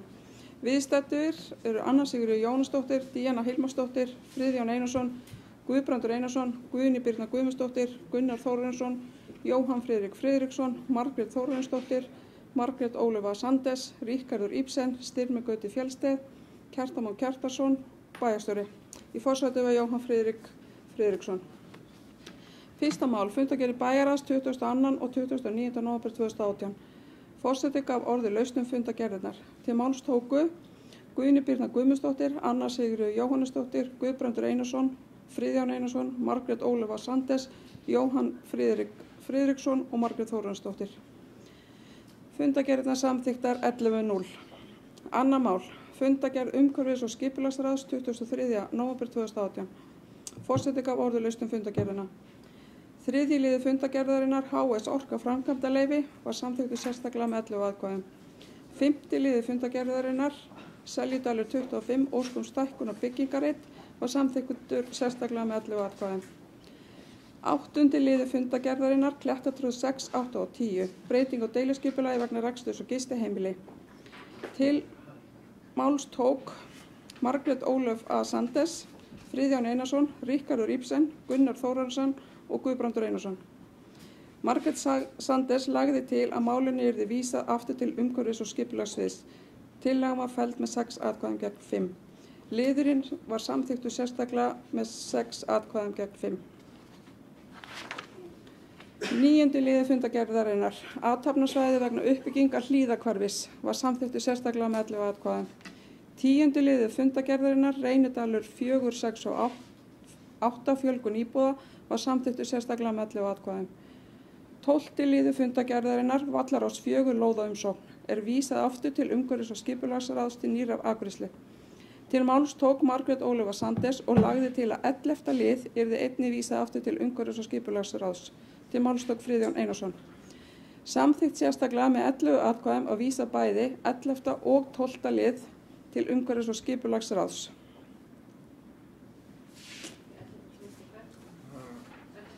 Svo kemur 13. sér, en átt ekki vera skipulagssviðs. Sviðs eða ekki? Ráðs. 12. og 13. var öllu vísað til. Já, svo kemur 13. liður fundagerðarinnar Vallarás 6 lóðarumsókn er vísað aftur til umhverfis- og skipulagsráðs til nýrrar afgreiðslu. Samþykkt sérstaklega með 11 atkvæðum.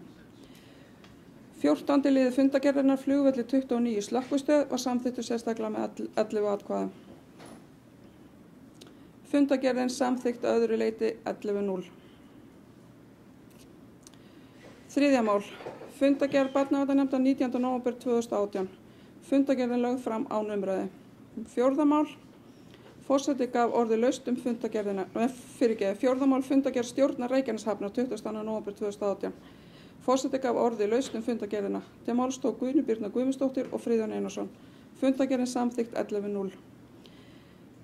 Fimmta mál. Jafnlaunastefna Reykjanesbæjar síðar umræða. Forseti gaf orði laust fundagerðina. Til máls tóku Guðný Birna Guðmundsdóttir, Margrét Ólöfa Sandes og Kjartan Már Kjartarsson. Jafnlaunastefna Reykjanesbæjar samþykkt 11:0. Sjötta mál. Kosningar í nefndir og ráð og stjórnir samanber 57. grein samþykktar stjórn Reykjanesbæjar og fundarsköp bæjarstjórnar nr. 1000/2013. Þórdís Elín Kristdóttir hefur óskað eftir lausn sem varamaður frá nefndastöðum í fræðsluráði. Tillaga kom Friðjón Einarsson sem varamann og var hann sjálfkjörinn. Tinna Kristjánsdóttir hefur óskað eftir lausn sem varamaður frá nefndastöðum í barnaverndarnefnd. Tillaga kom Halldóru Fríðu Þorvaldsdóttur sem varamenn og var hún sjálfkjörinn.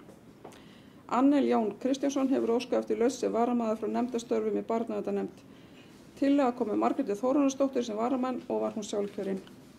Annel Jón Kristjánsson hefur óskað eftir lausn sem varamaður frá nefndastörfum í stjórn Reykjaneshafnar. Tillaga kom Jón Má Sverrisson sem varamann og var hann sjálfkjörinn. Sjöunda mál. Fjárhagsáætlun Reykjanesbæjar og sameiginlega Reykjanestofnana 2019 til 2022 síðar umræða. Forseti gaf orði laust. Til máls tók Kjartan Már Kjartarsson. Og Margrét Þórarinsdóttir sem lagði fram eftirfarandi bókun. Forseti óska eftir að sleppa að lesa bókina þar sem hún barst rafrænt. Til máls tók Guðbrandur Einarsson sem lagði fram eftirfarandi bókun meirihluta bæjarstjórnar, bæjarfulltrúa beinarleiða Framsóknarflokksins og Samfylkingar og óháðra bæjarstjórn. Þessi bókun barst einnig rafrænt, þannig að ég skoður að sleppa að lesa hana líka.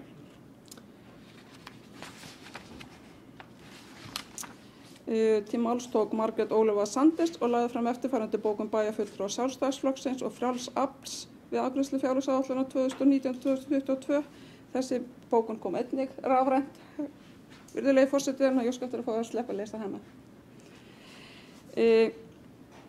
Breytingartillaga Margrétar Þórólfsdóttur var felld með 6 atkvæðum gegn 1 atkvæði, 4 sitja hjá.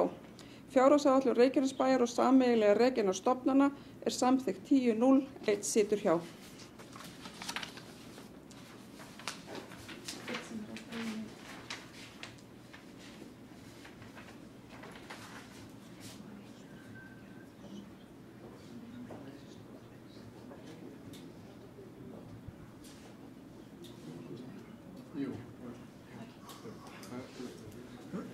Já, kæru bæjarfulltrúar. Þurfum að gera smávægilegar breytingar á fundargerð og hinkrum við eftir því, þannig að við getum borið fundargerðan upp til samþykktar í heild sinni.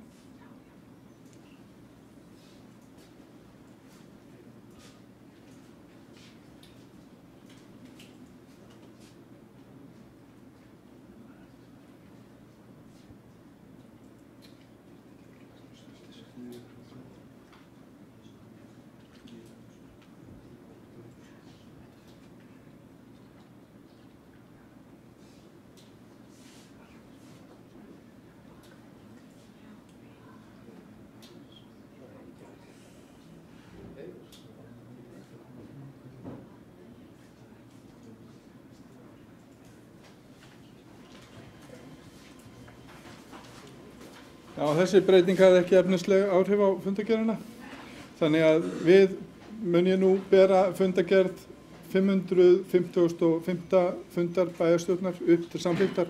Þeir sem geta samþykkt fundargerðina vinsamlegast gefur merki og hún er samþykkt 11-0. Þakka ég þá bæjarfulltrúum sérstaklega fyrir góðan og langan fund. Fundi slitið.